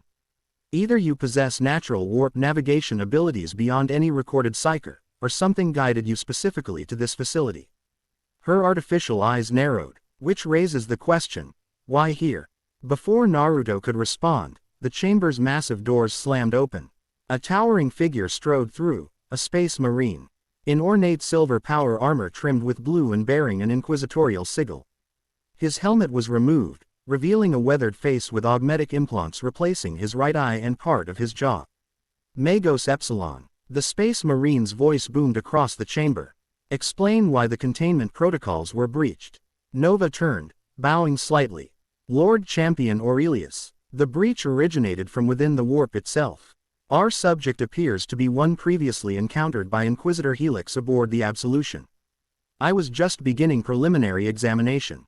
The space marine approached, studying Naruto with his remaining organic eye. You encountered Lydia Helix. She permitted you to leave her custody. Naruto smiled wryly. Not exactly. We got separated when I investigated a warp disturbance. Is she here? She might be looking for me. The Absolution is 6 sectors distant, Aurelius stated flatly. And you claim to have traversed that distance through the warp without a vessel. I don't claim to understand how it works, Naruto admitted. But yeah, that's what happened. Look, I'm not your enemy. I helped the Imperium against those chaos forces on Sanctus Luminara. Aurelius exchanged a glance with Nova. You are aware of the Imperium. Of chaos. I got a crash course from Sister Serafina and Inquisitor Helix, Naruto explained. Enough to know the basics. The space marine considered this. Then activated a communication device on his wrist. Inquisitor Rex, the breach is contained. We have a subject claiming prior contact with Inquisitor Helix. Rex, your presence in containment chamber Epsilon. A terse acknowledgement came through the device. Aurelius turned back to Naruto. You will remain here until the Inquisitor arrives. Any attempt to escape or use your abilities will be met with lethal force. Naruto nodded. Fair enough. But I'd appreciate it if your tech priest would stop scanning me like I'm some lab specimen. It's making my skin crawl. Nova reluctantly retracted her mechadendrites, though her artificial eyes continued their examination. The energy you emanate resembles warp energy but lacks corruption markers. It appears to be purified somehow. Self-regenerating yet stable. The Mechanicus has sought such energy patterns for millennia. It's called chakra, Naruto explained, settling into a more relaxed stance now that the immediate threat had passed. Where I'm from, it's the combination of physical and spiritual energy. Most people have it, but shinobi like me are trained to use it actively. And where exactly are you from? Asked a new voice. All heads turned toward the chamber entrance where a lean figure in an immaculate black uniform stood. Unlike Nova's obvious augmentations, this man appeared mostly human. With only subtle signs of enhancement, eyes too sharp, movements too precise. He wore the inquisitorial rosette on a silver chain around his neck, and a force sword hung at his hip beside an ornate bolt pistol. Inquisitor Rex, Aurelius acknowledged with a respectful nod. The Inquisitor ignored the space marine, his penetrating gaze fixed on Naruto. Answer the question, anomaly. Where do you originate? Naruto met the man's gaze without flinching. I'm from Kanahagakure, the village hidden in the leaves, in the land of fire. But recently I learned it might be a pocket dimensio. Connected to this universe through the warp. Tiberius Rex approached with measured steps, his face betraying nothing. Interesting. And what makes you believe this? Visions in the warp, Naruto answered. And things Inquisitor Helix discovered when she examined me, something about my genetic structure matching Primarch's. The temperature in the room seemed to drop several degrees. Tiberius's expression remained neutral, but his hand drifted subtly toward his weapon. Primarch genetic markers. You expect me to believe Inquisitor Helix discovered such a thing and simply let you wander off? She didn't let me wander off. Naruto corrected. A warp rift opened, and I went to investigate. Next thing I knew, I was here. He gestured around at the chamber. Wherever. Here, is. You were within Research Station Prometheus. Tiberius informed him. A secure inquisitorial facility orbiting the dead world of Typhon IV, dedicated to the study of warp phenomena. His eyes narrowed. A low cation whose coordinates are among the most closely guarded secrets in the Imperium. Nova stepped forward, her augmetic eyes whirring. Inquisitor, preliminary scans confirm unusual genetic structures. Though I lack the equipment for complete Primarch marker comparison. However, the subject's warp signature is unique, purified rather than corrupted. Show me the data, Tiberius ordered. Nova extended a mechadendrite, projecting a hololithic display of complex genetic structures and energy wavelength patterns. Tiberius studied them with the intensity of a predator assessing prey. Inconclusive, he finally pronounced. But worthy of thorough investigation. He addressed Naruto directly. You will be transported to the station's primary research wing for comprehensive examination. Your cooperation will determine whether you are treated as an honored guest or a dangerous specimen. Naruto sighed. Not this again. Look, I cooperated with Inquisitor Helix because she was at least somewhat reasonable. But I'm not going to let myself be dissected in the name of your research. You misunderstand, Tiberius replied, his tone cooling further. This is not a negotiation. If you indeed carry Primarch genetic markers, you are Imperial property of the highest value. Your preferences are irrelevant. Naruto's posture shifted subtly, chakra beginning to flow through his body in preparation for combat. I'm nobody's property. The tension in the chamber ratcheted upward as the guards raised their weapons and Aurelius's hand moved to the massive power sword on his back. Nova stepped backward, her mechadendrites curling defensively around her body. Before the situation could escalate further, another figure entered the chamber, a woman in the simple robes of an Imperial adept, carrying a data slate. She approached Tiberius and whispered urgently in his ear. The Inquisitor's expression shifted from controlled hostility to shock, then calculation. He nodded to the woman, who retreated immediately. It seems, Tiberius said slowly, that Inquisitor Helix has been quite thorough in her communications. A priority astropathic message arrived 17 minutes ago, transmit. D simultaneously to all Ordo Malleus facilities within 50 sectors. It concerns you, Naruto Uzumaki. Naruto relaxed slightly, curious. What did she say? That preliminary genetic screening conference. Earned Primarch-compatible markers in your cellular structure.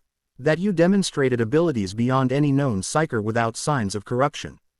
And that you are to be treated as a potential lost son of the Emperor. With all the respect and caution such a status commands. Tiberius's lips thinned to a tight line. She has classified your existence as vermilion black. Nova gasped, her mechadendrites trembling. The highest possible security classification. Indeed, Tiberius agreed, his demeanor transforming to one of wary respect. Which places me in a delicate position. He straightened, then bowed formally to Naruto. If Inquisitor Helix's assessments prove accurate, I stand in the presence of the Emperor's own bloodline. Such a possibility cannot be dismissed, regardless of how unlikely it appears. Naruto rubbed the back of his head, uncomfortable with the sudden deference. Look, I don't know if I'm this Primarch thing or not.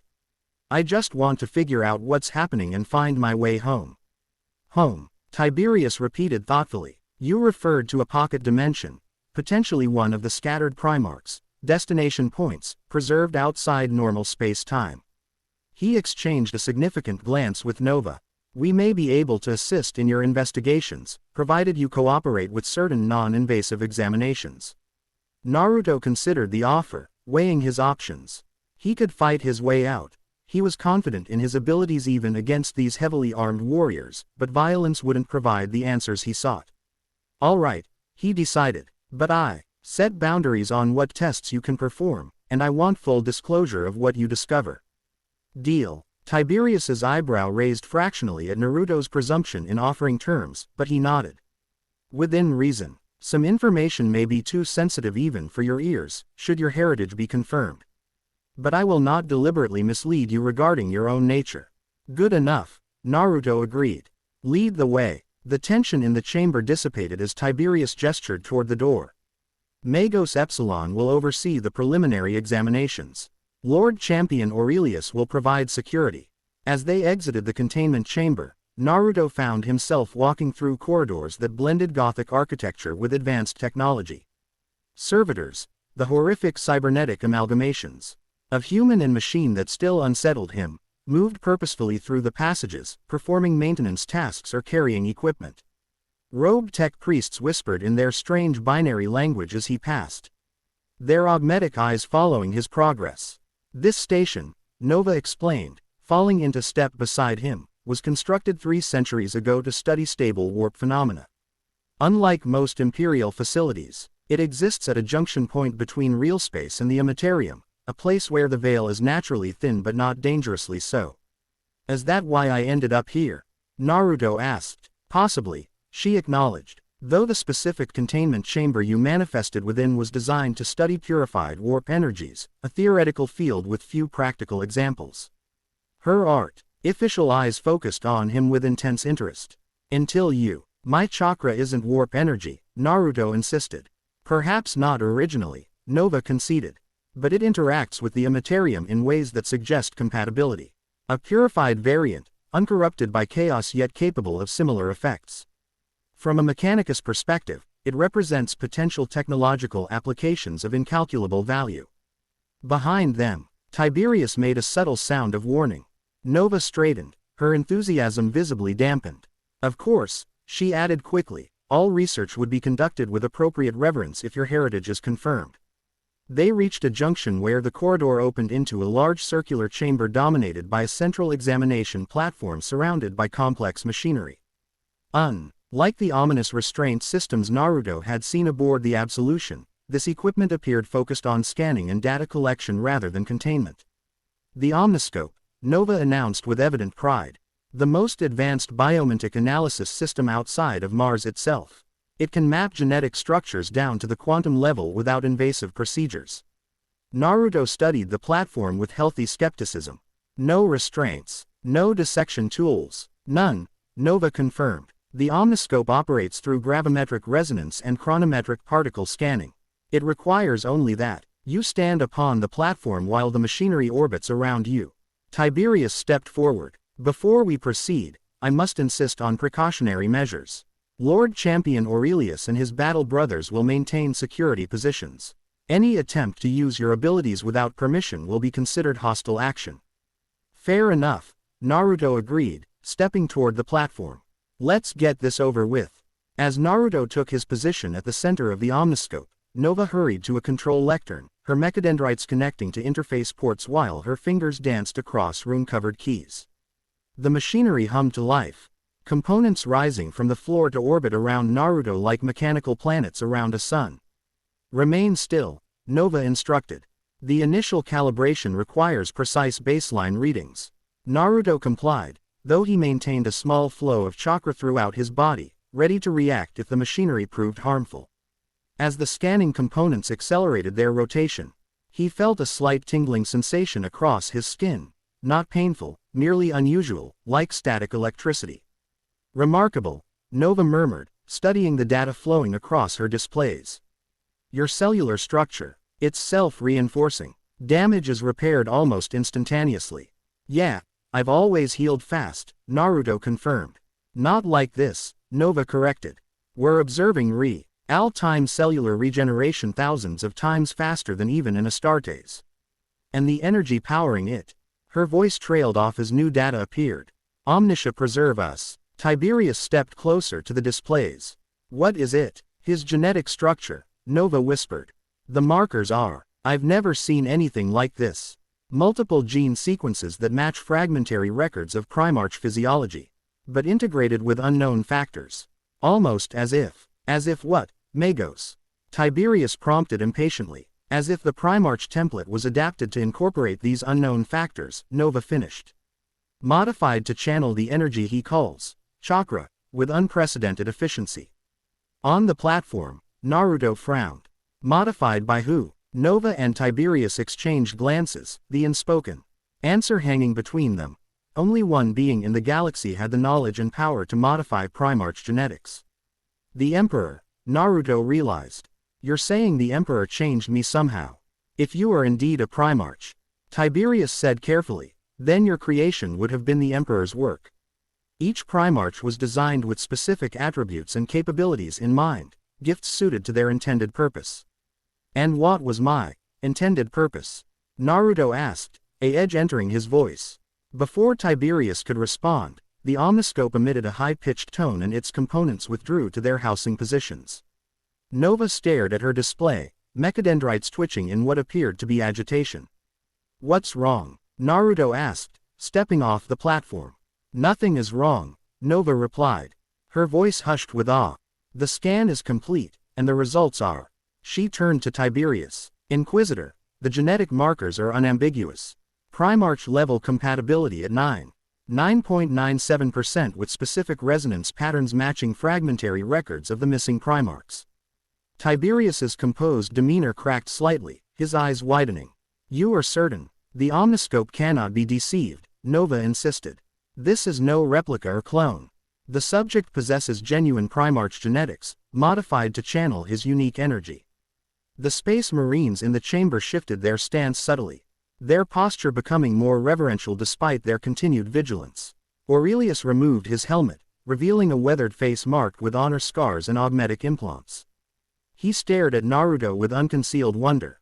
A son of the Emperor, he breathed. Returned to us after 10 millennia.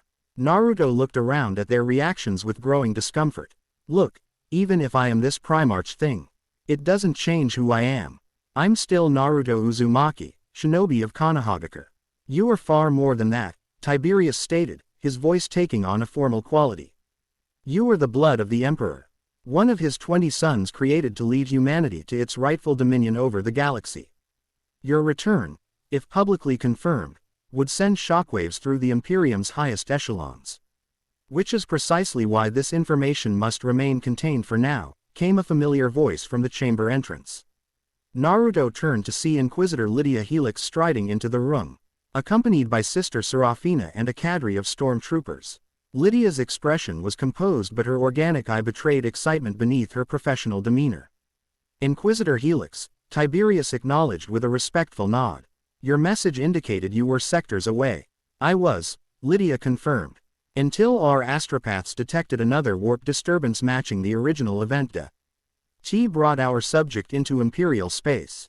I calculated the most likely manifestation points and diverted the absolution accordingly. Her mismatched gaze fixed on Naruto. Though I admit, finding you in a secure inquisitorial research station was unexpected. Not my choice, Naruto replied with a shrug. The warp dumped me here. Nothing happens in the warp without purpose, Lydia stated, echoing Nova's earlier assertion. Your arrival at this specific facility, with its specialized equipment for genetic analysis, cannot be coincidence. Serafina stepped forward, her power armor gleaming under the chamber's illumination. She studied Naruto with a complex expression, respect mingled with uncertainty. The Emperor guides all things, she said simply. Tiberius gestured toward Nova's data displays. The omniscope confirms your preliminary findings, Inquisitor Helix. The subject possesses Primarch genetic markers with modifications that appear designed to channel his unique energy, this chakra he speaks of. Then our course is clear, Lydia declared. The subject must be transported to Terra immediately for examination by the most trusted agents of the Imperium, those with ECT access to the Emperor's genetic work. Wait, Naruto interjected. I'm not going anywhere until I get some answers. The warp showed me visions, of the Emperor creating Primarchs, of being scattered through the warp. Of a lost legion waiting in stasis. I need to know if they're real or just warp-induced hallucinations. The Inquisitors exchanged glances, silent communication passing between them. Some of what you describe aligns with established historical fact, Lydia admitted carefully. The Primarchs were indeed scattered through the warp before the Emperor could complete their maturation. Each landed on a different world that shaped their development. As for a lost legion in stasis, Tiberius added, that is more problematic. The fate of the two missing Primarchs and their Legions is among the Imperium's most closely guarded secrets. Even I, with my Vermilion clearance, have access only to heavily redacted records. Nova cleared her throat, an oddly human gesture from her partially mechanized form. If I may, Inquisitors, while the subject's identity requires further verification, his abilities are undeniable. Perhaps a practical demonstration of his unique properties would be informative. Lydia considered this, then nodded. A controlled demonstration might prove instructive. She turned to Naruto. Would you be willing to display your abilities under supervised conditions? Naruto grinned, relief evident in his posture. Action was always preferable to standing around being discussed like a specimen. Sure thing. What did you have in mind? The station maintains a secure testing chamber for evaluating the capabilities of sanctioned psychers, Tiberius explained. It can withstand significant energy discharges without damage to the station's critical systems. Lead the way, Naruto agreed. As they moved through the station's corridors toward the testing chamber, Serafina fell into step beside Naruto, her expression thoughtful. If you truly are a Primarch, she said quietly. What does that mean for you? Naruto considered the question. I don't know. I've spent my whole life thinking I knew who I was. Naruto Uzumaki, son of the 4th Hokage, Jinchuriki of the Nine Tails. Hero of the 4th Great Ninja War. Finding out I might be something else entirely, it's a lot to process. Serafina nodded, understanding in her eyes. Faith is tested through trials. Perhaps this is yours, to reconcile who you believed yourself to be with who the Emperor intended you to become. Maybe, Naruto acknowledged, but I won't abandon the prank. Ipples have lived by just because my origin might be different than I thought. Their conversation paused as they reached the testing chamber, a vast circular room with reinforced walls inscribed with arcane symbols.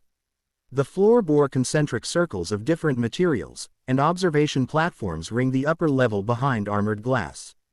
This chamber can withstand the psychic output of an Alpha Plus psyker. Tiberius explained as they entered an observation booth. The outer circle is ceramite, the middle ferrocrete, and the center circle pure adamantium. Nova approached a control panel, her mechadendrites interfacing with the systems. All monitoring equipment active, purity seals and containment wards at maximum efficacy. Lydia nodded to Naruto. Proceed when ready. Begin with basic demonstrations and escalate gradually. Naruto stepped onto the testing floor, moving to the center adamantium circle. He took a deep breath, centering himself. I'll start with the basics, he called up to the observation booth. Shadow Clone Jutsu. With a series of smoke puffs, a dozen perfect duplicates of Naruto appeared around him, each solid and independently moving. In the observation booth, Nova's artificial eyes whirred frantically as she attempted to record all data. Impossible. The mass energy conversion requirements alone should. Each clone possesses identical genetic structure to the original. Lydia noted, studying her own readings. Yet they generate slightly less warp resonance individually. Naruto dispelled the clones with a gesture, then formed different hand signs. Transformation technique. His form blurred and shifted, transforming into an exact duplicate of Inquisitor Tiberius, down to the smallest detail of his uniform and equipment. After holding the transformation for several seconds, he released it, returning to his normal appearance. Extraordinary mimicry capability, Tiberius murmured. Strategic implications alone. Next. Elemental techniques, Naruto announced. Wind style. Recenshuriken. Chakra swirled in his palm, forming a spiraling sphere that expanded outward into a shuriken-like shape of concentrated wind chakra. The energy howled like a storm compressed into a handheld weapon, visible distortions rippling the air around it. The energy pattern, Nova gasped. It's structured like nothing I've ever seen, math. A magical precision combined with organic adaptability. Naruto hurled the Recenshuriken at a designated target area. Upon impact, it expanded into a vortex of microscopic wind blades that shredded reinforced material to molecular fragments. The observers fell silent, processing the destructive potential they had just witnessed. Even the Space Marines, accustomed to devastating weaponry, appeared impressed. Such power, Serafina whispered, wielded without corruption. For my final demonstration, Naruto called, I'll show you Sage Mode. He closed his eyes in concentration. Orange pigmentation appeared around his eyelids, and when he opened them again, his eyes had transformed from blue to golden with horizontal bar-like pupils. Natural energy flowed through him, enhancing his already formidable abilities. In this state, he explained, I can sense everything around me, life forms, energy patterns, even emotions to some degree. My physical abilities are enhanced, and my chakra is supplemented by natural energy. Quote, Lydia's instruments sparked and smoked as they attempted to measure the energy Naruto now emitted. The readings exceed measurement parameters. This is beyond any sanctioned psyker capability. And yet, Tiberius observed, the warp remains calm. No disturbances, no demon manifestations. His power somehow bypasses the normal dangers of the Immaterium. Nova's enthusiasm could no longer be contained. This is revolutionary. If we could understand the mechanisms by which he purifies warp energy, the technological applications would transform the Imperium. Careful, Magos, Tiberius warned. Such enthusiasm borders on tech heresy. Naruto released Sage Mode, returning to his normal state. That's just a fraction of what I can do, but it should give you a basic idea. As he rejoined the group in the observation booth, the atmosphere had changed subtly. Where before there had been clinical curiosity and cautious respect, now there was genuine awe, and in some cases, carefully concealed fear. Your abilities exceed those recorded for any Primarch in Imperial history, Lydia stated flatly. Though the records are incomplete, particularly regarding the missing Primarchs. Which raises the question, Tiberius added, of why such a powerful son of the Emperor was removed from Imperial records. What purpose were you designed to serve that required such extraordinary capabilities? Naruto shrugged. In my world, I used these abilities to protect people and eventually to bring peace. Maybe that was the original intention. Nova, who had been analyzing the test data, suddenly straightened. Inquisitors, I've identified a pattern in the subject's energy emissions. They resonate with specific warp frequencies that correlate to purification. Explain, Lydia demanded. The warp, as we understand it, is corrupted, polluted by the emotions and desires of sentient beings over millennia, Nova elaborated. But theoretical models suggest it was once more stable, more pure. The subject's energy emissions resonate with those theoretical pure frequencies. Tiberius's eyes narrowed thoughtfully. Are you suggesting that he may have been designed to interact with the warp in its uncorrupted state? Nova confirmed. Or perhaps even to purify it. A heavy silence fell over the observation booth as the implications sank in. Naruto looked between their faces, seeing calculations, theories, and in some cases, dawning hope. Is that significant? He asked finally. Significant, Lydia repeated with uncharacteristic emotion. It would be revolutionary. The corrupted warp is humanity's greatest existential threat. A being capable of purifying it, even locally. She left the thought unfinished. Serafina's expression was more openly reverent. It would be the Emperor's design. A sun created to cleanse the Immaterium of corruption, to make safe the paths between stars. We must test this theory immediately, Nova insisted. Mechadendrites twitching with excitement. Station Prometheus houses several contained warp samples of varying corruption levels. If the subject could attempt purification under controlled conditions, the risk is unacceptable, Tiberius countered. If this ability exists, it must be thoroughly understood before practical application. I volunteer, came a weak voice from the chamber's entrance. All heads turned to see a gaunt figure supported by two Medicae personnel. The man wore a simple robe that failed to conceal his emaciated condition. His skin was pallid with a subtle gray undertone, and faint patterns resembling veins but too geometrically regular pulsed beneath the surface, the unmistakable signs of early-stage warp corruption. Adept Varus, Tiberius acknowledged, surprise evident in his tone. You should be in quarantine. My condition progresses rapidly, Inquisitor, Varus replied, his voice stronger than his appearance suggested. The containment protocols merely slow the corruption, not halt it. In 2 weeks, perhaps 3, I will be deemed irredeemable and granted the Emperor's peace. He straightened as much as his weakened body allowed. If there exists even the smallest chance that this visitor might cleanse the corruption, I offer myself as test subject. Naruto studied the man with compassionate understanding. During the Fourth Great Ninja War, he had witnessed many shinobi similarly affected by corrupting chakra, their bodies and minds warped by powers they couldn't control. I might be able to help, Naruto said quietly. But I need to understand what happened to him first. Tiberius hesitated, then nodded. Adept Varus was part of a research team studying a recovered artifact of unknown origin. Despite following all safety protocols, he was exposed to warp energies when the artifact activated unexpectedly. The corruption has resisted all standard purification techniques. Naruto approached Varus, who regarded him with desperate hope in his increasingly clouded eyes. I'm going to try something, Naruto explained gently. I don't know if it will work, but it won't make things worse. Is that okay with you? Varus nodded weakly. Please, anything. Naruto entered Sage mode again, the orange pigmentation appearing around his eyes as he gathered natural energy. Then, placing his hand on Varus's chest, he began channeling purified chakra into the man's body.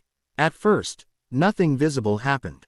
Then, slowly, the geometric patterns beneath Varus's skin began to fade, receding from his extremities inward.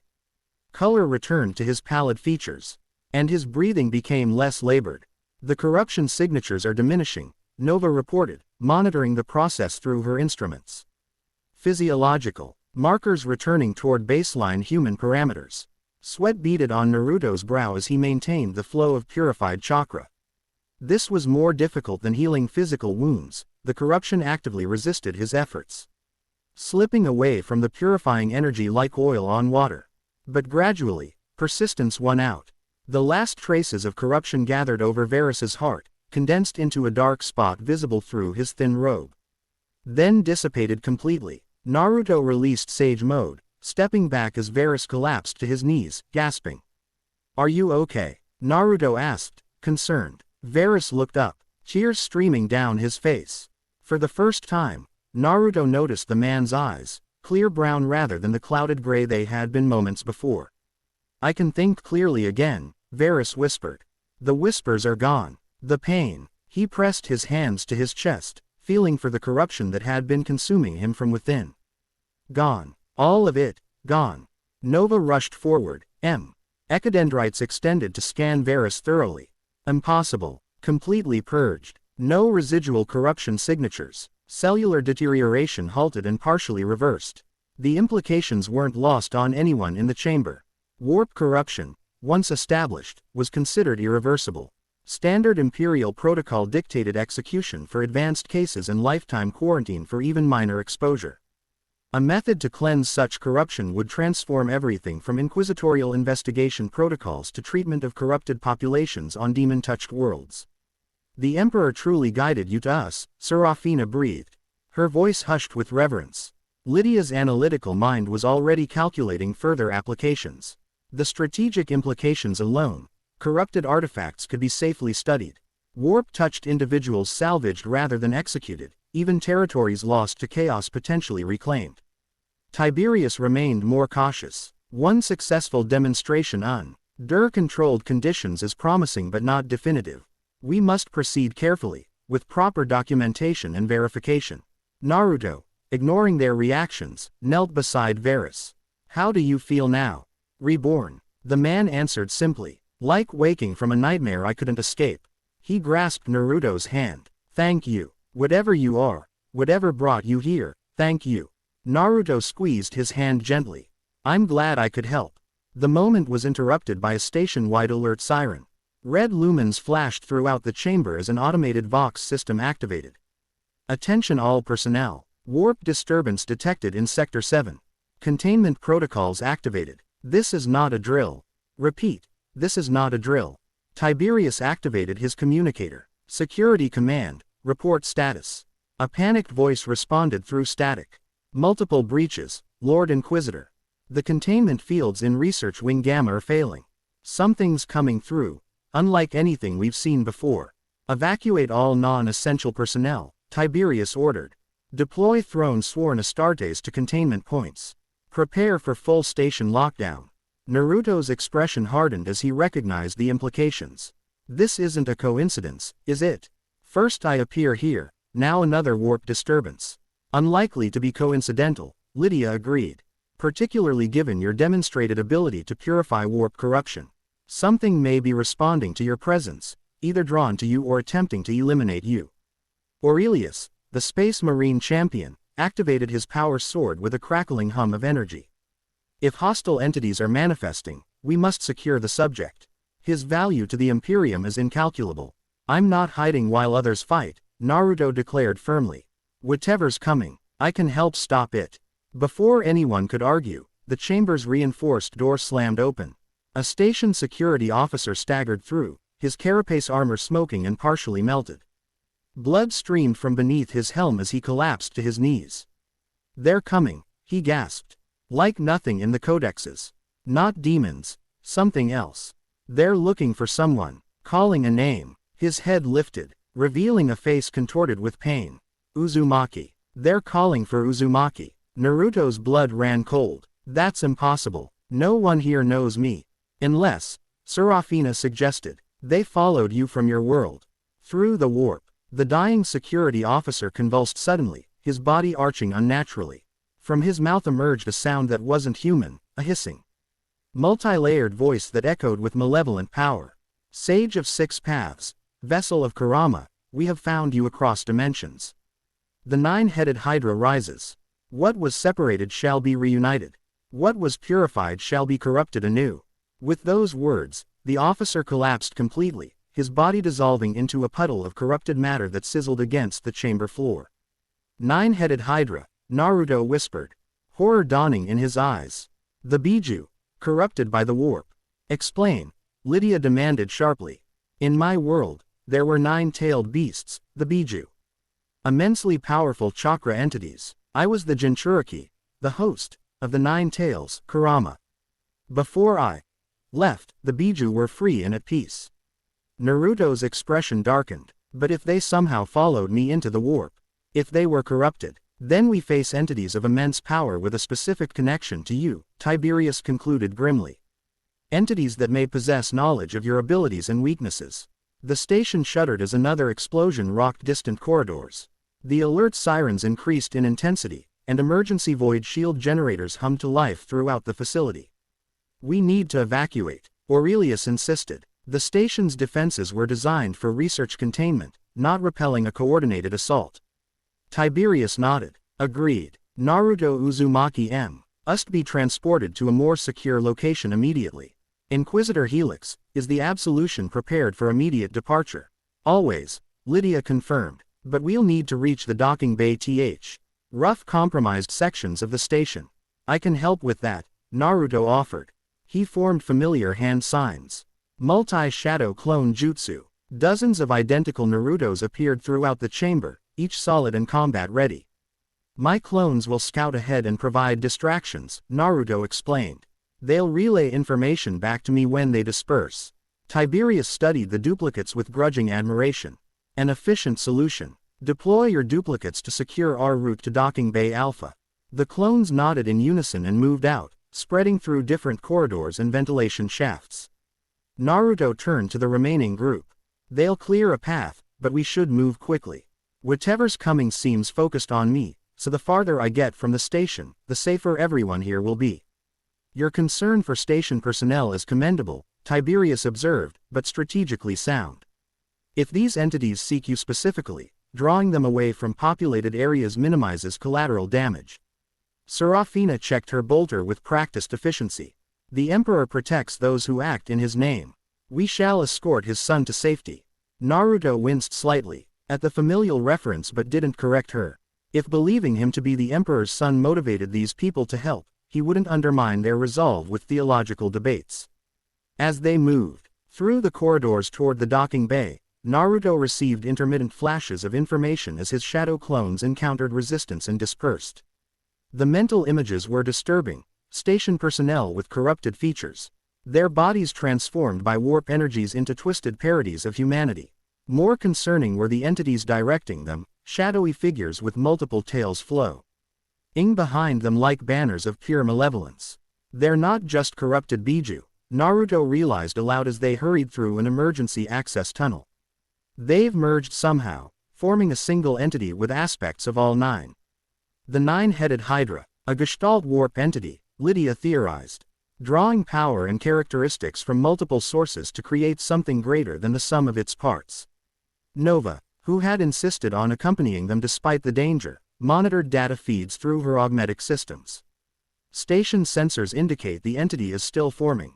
The Manifesta, Tyons were encountering are mere extensions, feelers probing for their target. For me, Naruto stated grimly. They emerged into a wider corridor that led directly to Docking Bay Alpha. Ahead, they could see the armored doors of the bay, still secure and intact, but between them and safety stood a horrific sight. A dozen station personnel blocked the passage, their bodies transformed by warp corruption. Skin had hardened into chitinous plates bearing ominous red markings.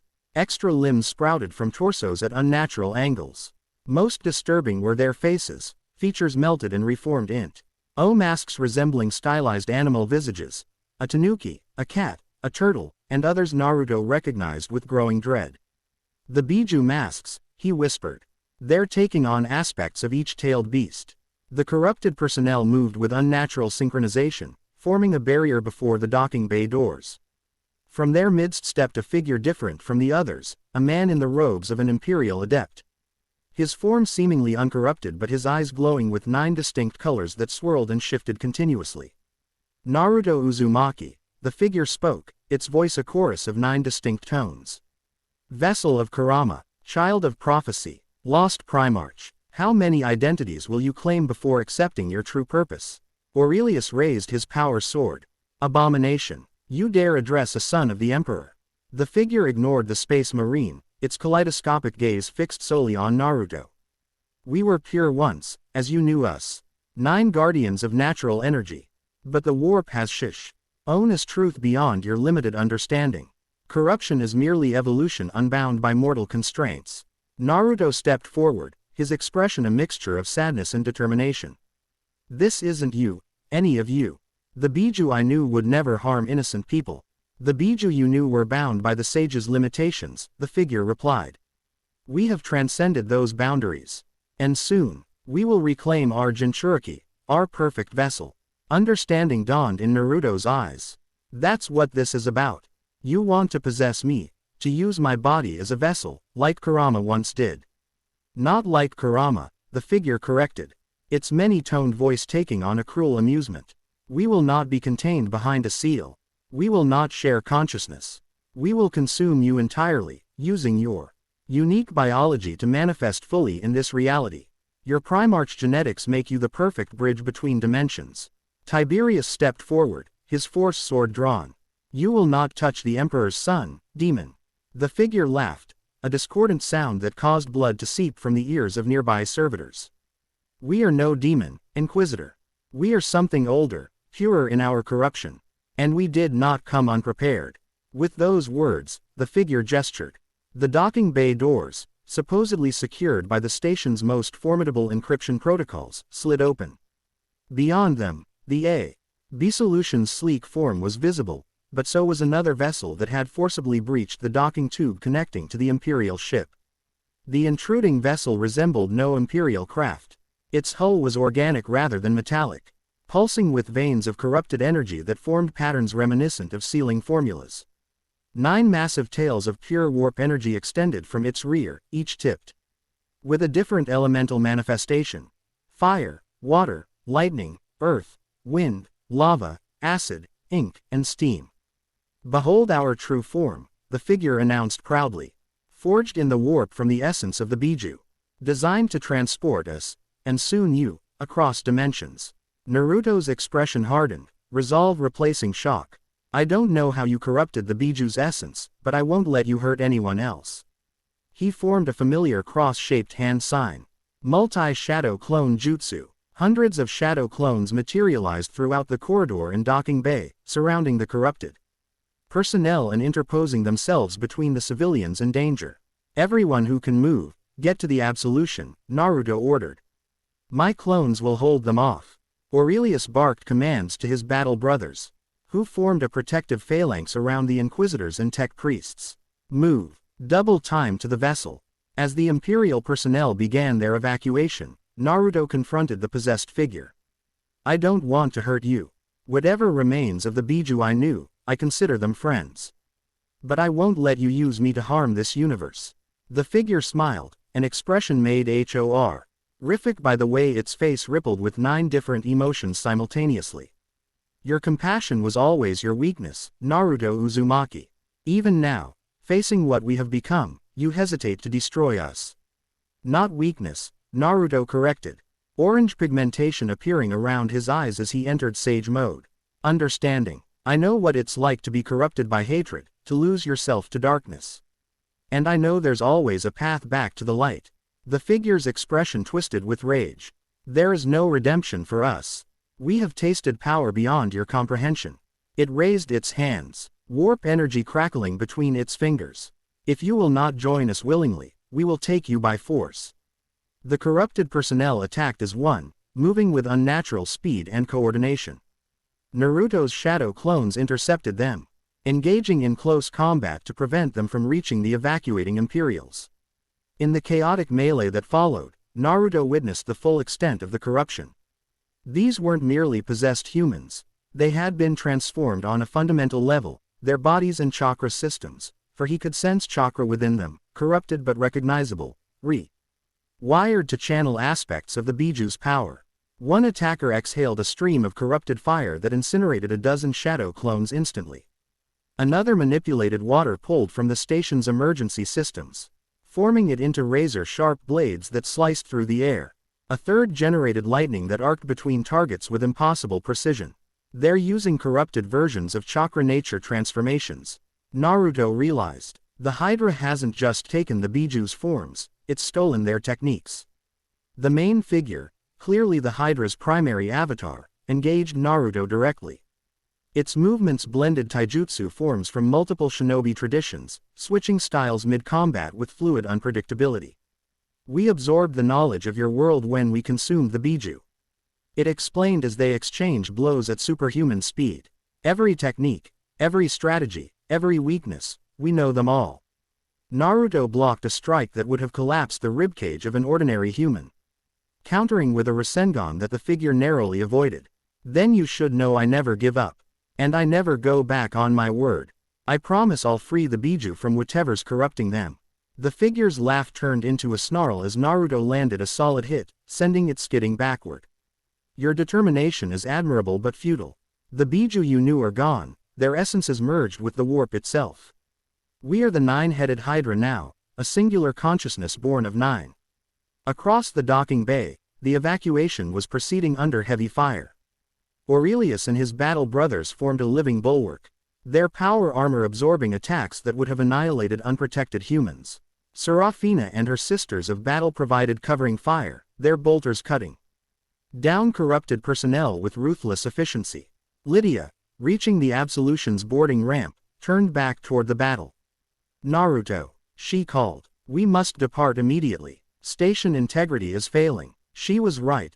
The sustained warp energies were destabilizing the research station's structure. Warning klaxons blared as emergency bulkheads began closing automatically, attempting to contain decompression events in damaged sections. Go, Naruto shouted back, still engaging the Hydra's avatar. Get everyone to safety. I'll hold it back and join you. We cannot leave a Primarch behind.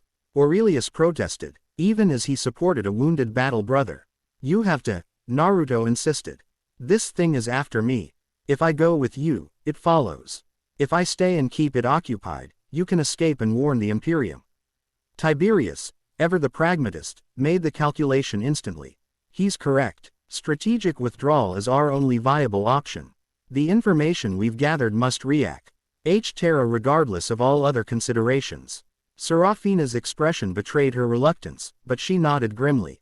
The Emperor protects his own. We shall ensure reinforcements return for you, Naruto Uzumaki. As the last of the Imperial personnel boarded the Absolution, Naruto created another wave of shadow clones to cover their retreat. The clones formed a living barrier between the corrupted forces and the ship. sacrificing themselves by the dozens to buy precious seconds. The Hydra's avatar, realizing what was happening, howled with rage. You cannot escape us. The warp connects all things. It gestured toward the organic vessel that had breached the docking bay. The craft's hull rippled and extended pseudopods of corrupted flesh that attempted to ensnare the Absolution as its engines fired up. Naruto saw the danger and acted instinctively. Forming familiar hand signs, he drew upon his most powerful wind nature technique. Wind style. Rasenshuriken. The spinning disc O.F. concentrated wind chakra flew from his hand, expanding as it traveled to slice through the pseudopods attempting to capture the inquisitorial vessel. The corrupted flesh fell away, dissolving into W.A.R.P. energy as the Absolution's engines flared to full power. The ship pulled away from the docking bay, emergency void shield snapping into place as it cleared the station's immediate vicinity. Within moments, it had accelerated beyond visual range, leaving Naruto alone with the Hydra and its minions. Now, the Avatar said, its multi-toned voice dropping to a menacing purr, we can speak without interruption. Naruto maintained his combat stance, hundreds of his remaining shadow clones forming a protective perimeter around him. Nothing you can say will convince me to join you willingly. Perhaps not, the Avatar conceded. But there is information you lack. About your true nature, your purpose, the reason the Emperor created you with the unique ability to channel and purify warp energies. Despite himself, Naruto felt curiosity stir. What do you know about that? The Avatar's smile was triumphant, sensing an opening. The Emperor didn't create 20 Primarchs by accident or whim. Each had a purpose, a role in his grand design. The Lion's strategic mind, Guilliman's organizational brilliance, Sanguinius's nobility, and you, Naruto Uzumaki, what was your intended function? I don't know, Naruto admitted cautiously. To be his connection to the warp, the Avatar revealed. While the Emperor sat upon the golden throne, guiding humanity through the Astronomicon, you were to be his agent within the Immaterium itself, purifying, stabilizing, creating safe passages through the warp without reliance on navigators or Geller fields. Naruto's eyes narrowed. If that's true, why was I scattered, like the others? Why did I end up in the elemental nations? Because certain powers feared what you might become, the Avatar answered. The Chaos Gods saw in you their greatest threat, a being capable of undoing their corruption at its source. They conspired to cast you into a pocket dimension where your abilities would be channeled toward lesser purposes, fighting mortal threats instead of reshaping the warp itself. The explanation resonated uncomfortably with Naruto's own suspicions.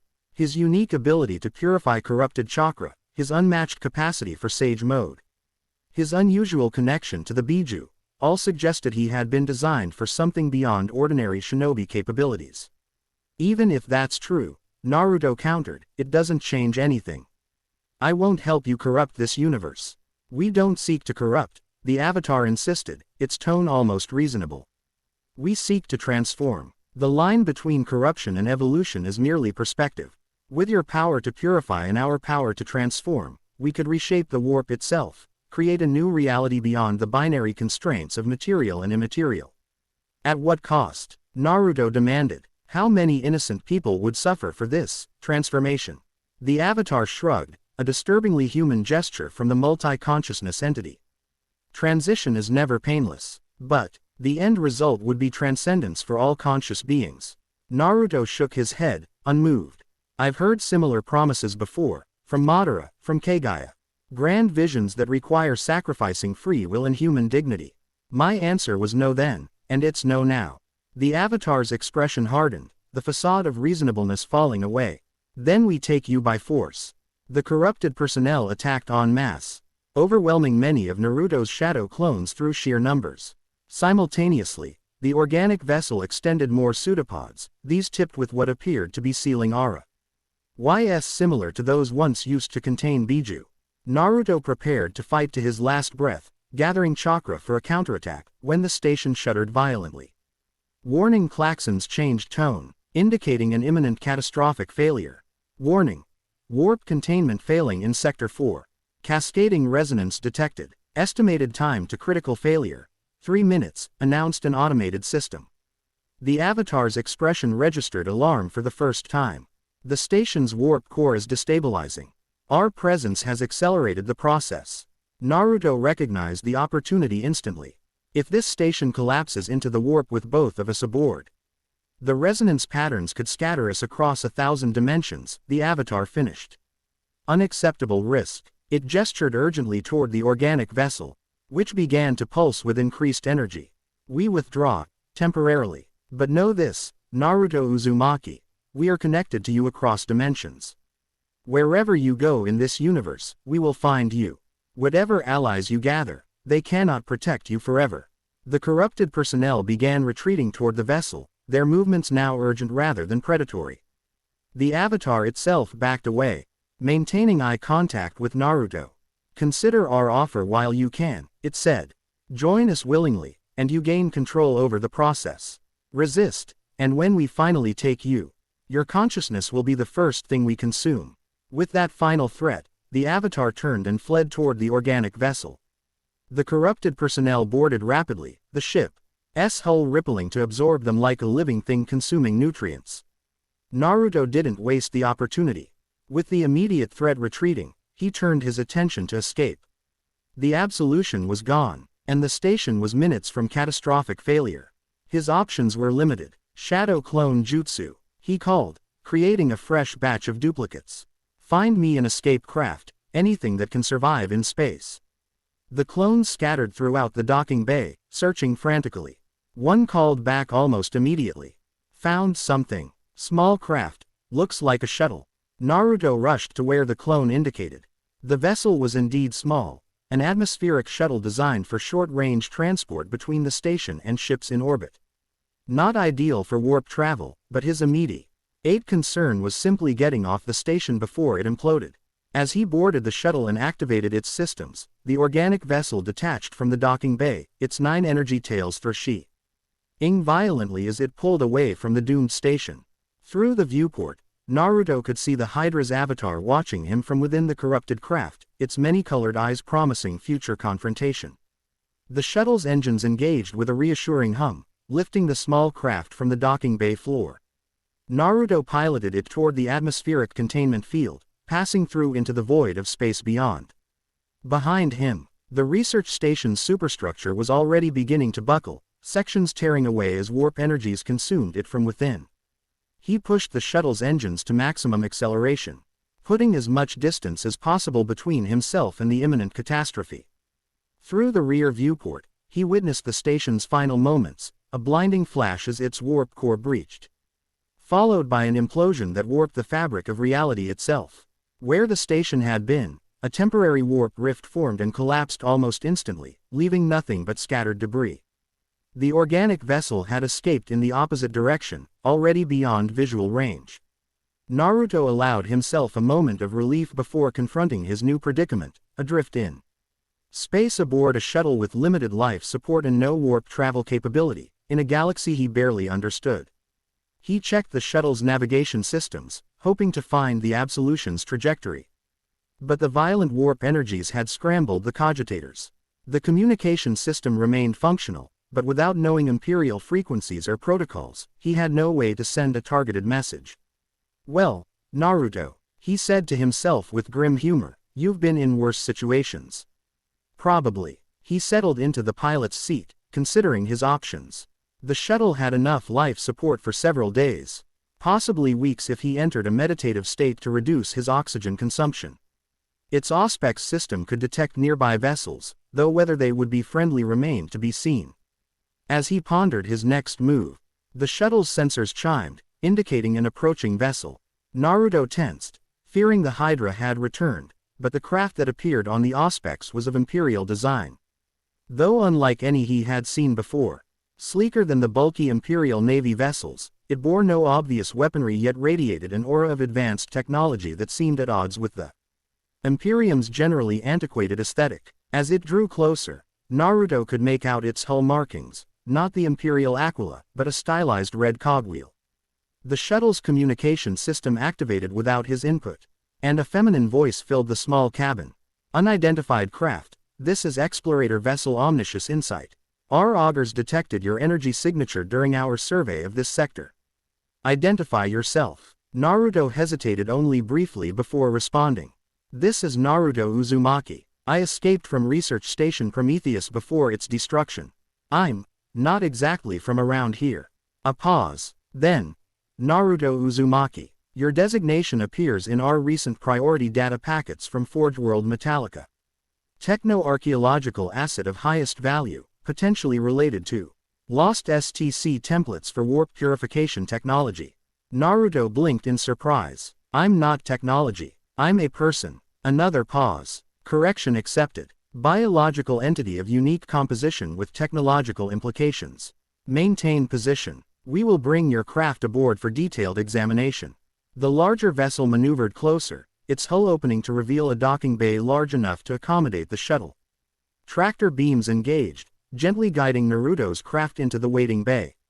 As the shuttle settled onto the deck and the bay repressurized, Naruto prepared himself for yet another round of explanations and potential conflicts.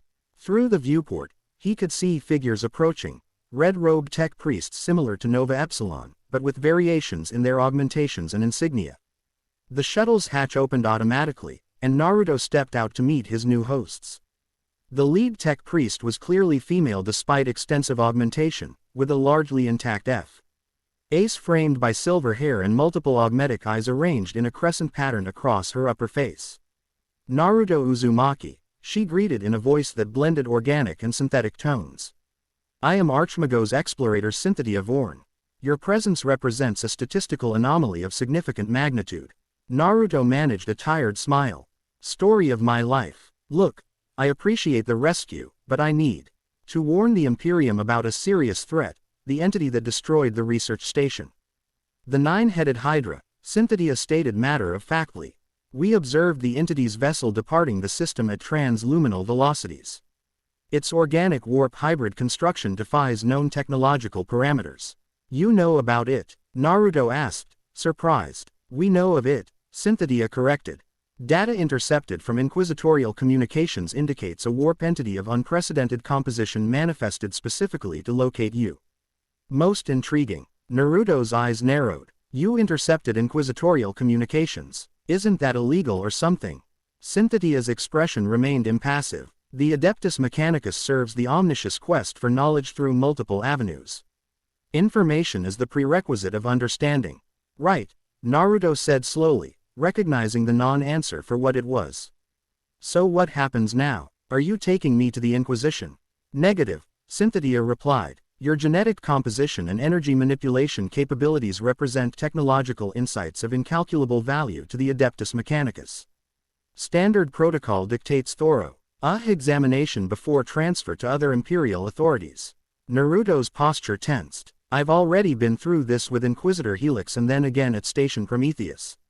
I'm not a specimen to be dissected. Cynthia's augmetic eyes whirred as they focused on him. Invasive examination is inefficient and potentially counterproductive. We seek understanding through observation and voluntary demonstration. Your cooperation would advance the omniscious work significantly. It wasn't quite the reassurance Naruto had hoped for, but it was better than threats of dissection. Where are you taking me? To Forge World Metallica, Cynthia answered. There, Fabricator General Hieronymus Tesla awaits data regarding your unique properties. Particularly your ability to purify warp energies, a technological application sought since the dark age of technology. Naruto weighed his options carefully. The Adeptus Mechanicus clearly had their own agenda, distinct from the Inquisition's. Yet they seemed more interested in his abilities than his Primarch genetics, which might provide breathing room to plan his next move. All right, he decided. I'll go with you to this Forge world, on two conditions. First, you help me contact Inquisitor Helix or Inquisitor Rex to warn them about the Hydra. Second, you share whatever you learn about my abilities with me. No secret tests, no hidden data. Cynthia processed this request, her mechanical components humming softly.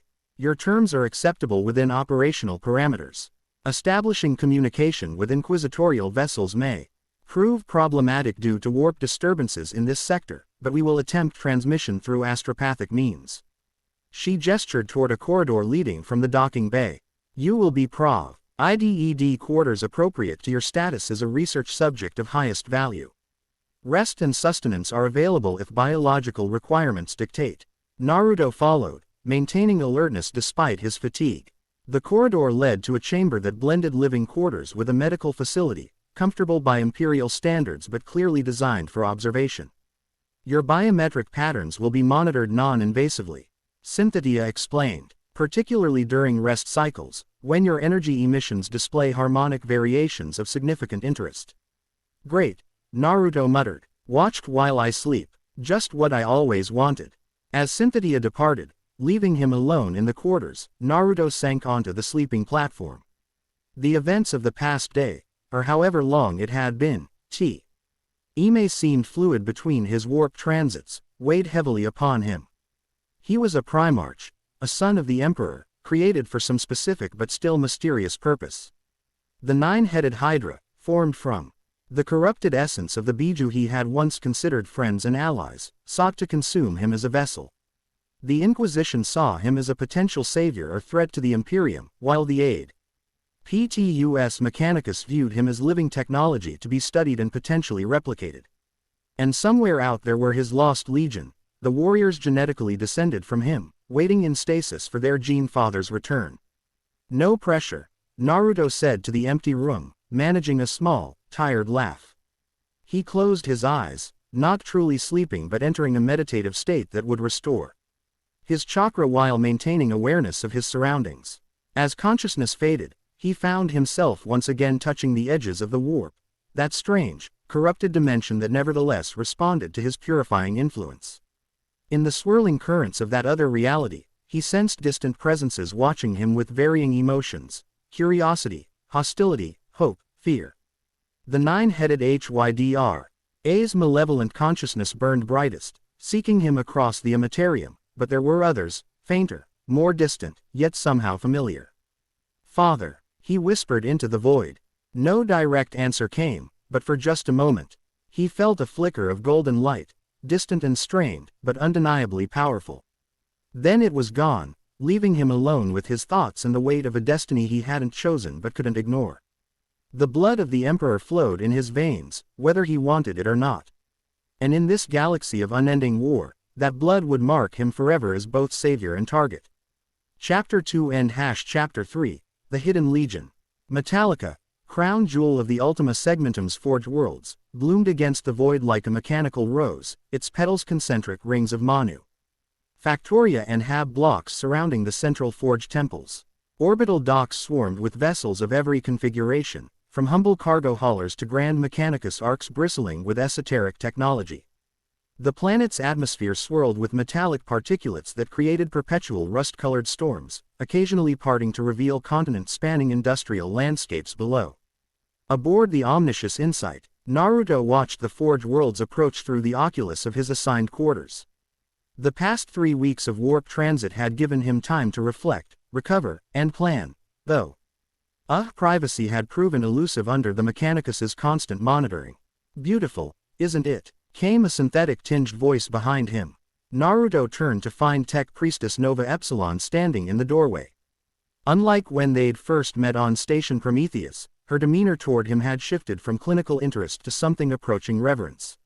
She'd joined the Omniscious Insight shortly after their departure, arranging transfer from Inquisitor Rex's retinue with suspicious ease. If you like metal, Naruto replied with a small smile. Where I'm from, we preferred trees. Nova stepped closer, her augmetic eyes whirring as they adjusted focus. Organic versus mechanical, both valid expressions of the omniscious design, both containing patterns of mathematical perfection. She paused, then added in a lower tone, though I admit, I find myself increasingly curious about organic patterns since meeting you. Naruto raised an eyebrow. Nova's behavior toward him had grown increasingly peculiar. The cold scientific detachment had gradually given way to fascination that occasionally bordered on the personal. He wasn't entirely comfortable with the attention, but he learned enough about Mechanicus culture to recognize how unusual it was. Any word from Inquisitor Helix? He asked, changing the subject. Nova's expression flickered with something like disappointment. Archmagos Cynthia confirms astropathic communication was established yesterday. The absolution diverted to Carduniash to make formal report to the Conclave Malleus. Inquisitor Helix request, your presence once our preliminary examinations are complete. Examinations, Naruto echoed, crossing his arms. You mean after the Mechanicus has picked over everything they find useful about me? Nova's mechadendrites twitched, a gesture he'd come to recognize as discomfort. The Adeptus Mechanicus serves the Imperium through technological advancement. Understanding your unique biology and energy manipulation capabilities could revolutionize Imperial technology. And what about my missing legion? Naruto pressed. During the warp transit, I saw visions of warriors in stasis. If I really am a Primarch, there's a whole Space Marine Legion out there somewhere connected to me. Shouldn't finding them be a priority? The Lost Legions are. Nova hesitated, her organic components betraying genuine unease. The subject is forbidden even among Mechanicus adepts of my rank. Records were expunged thoroughly after the Horus Heresy. If your legion still exists, its location would be known only to the highest echelons of Imperial authority. The ship's public address system interrupted their conversation. Transition to real space complete. All personnel prepare for orbital insertion. Archmagos Synthetia requests biological acid Uzumaki report to embarkation deck Alpha immediately. Naruto winced at the designation. Biological acid. Nice to know where I stand. Your status is. Nova searched for words. Complicated. Officially, you are classified as a xenobiological research subject of highest priority. Unofficially, many within the Mechanicus have begun to whisper that you may be something far more significant. Naruto gathered the few possessions he'd acquired during transit, primarily clothing manufactured to his specifications after he'd rejected the red robes offered by the Mechanicus adepts. Let's get this over with, he said, gesturing for Nova to lead the way. The corridors of the Omniscious Insight bustled with activity as the vessel prepared for docking. Tech priests hurried past, their mechadendrites manipulating data slates and diagnostic tools while servitors trudged behind carrying equipment. None met Naruto's gaze directly, a behavior He'd noticed increasingly as rumors about his nature spread throughout the ship.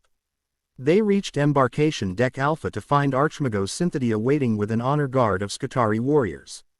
The Wybernetic soldiers stood at perfect attention, their radium carbines held across armored chests emblazoned with the Metalican forge mark. Naruto Uzumaki, Synthetia greeted, her voice modulated to project formal respect. Fabricator General Hieronymus Tesla has prepared a suitable reception. You will be transported directly to the primary forge temple via personal lighter. A high honor, Nova whispered. Most visitors to Metallica never venture beyond the outer forges. Naruto nodded politely, though his attention had already shifted to a more pressing concern. Before we depart, I need to know, has there been any sign of the nine-headed Hydra since Station Prometheus? Synthetia's augmetic eyes recalibrated. Negative. Multiple forge worlds have been placed on alert. Warp disturbance. Patterns are being monitored for matching signatures. However, she added, prediction algorithms suggest a 78.3% probability that the entity will attempt contact within a 16-day cycle. It's hunting me, Naruto stated flatly. We both know that, and when it finds me, anyone nearby will be in danger.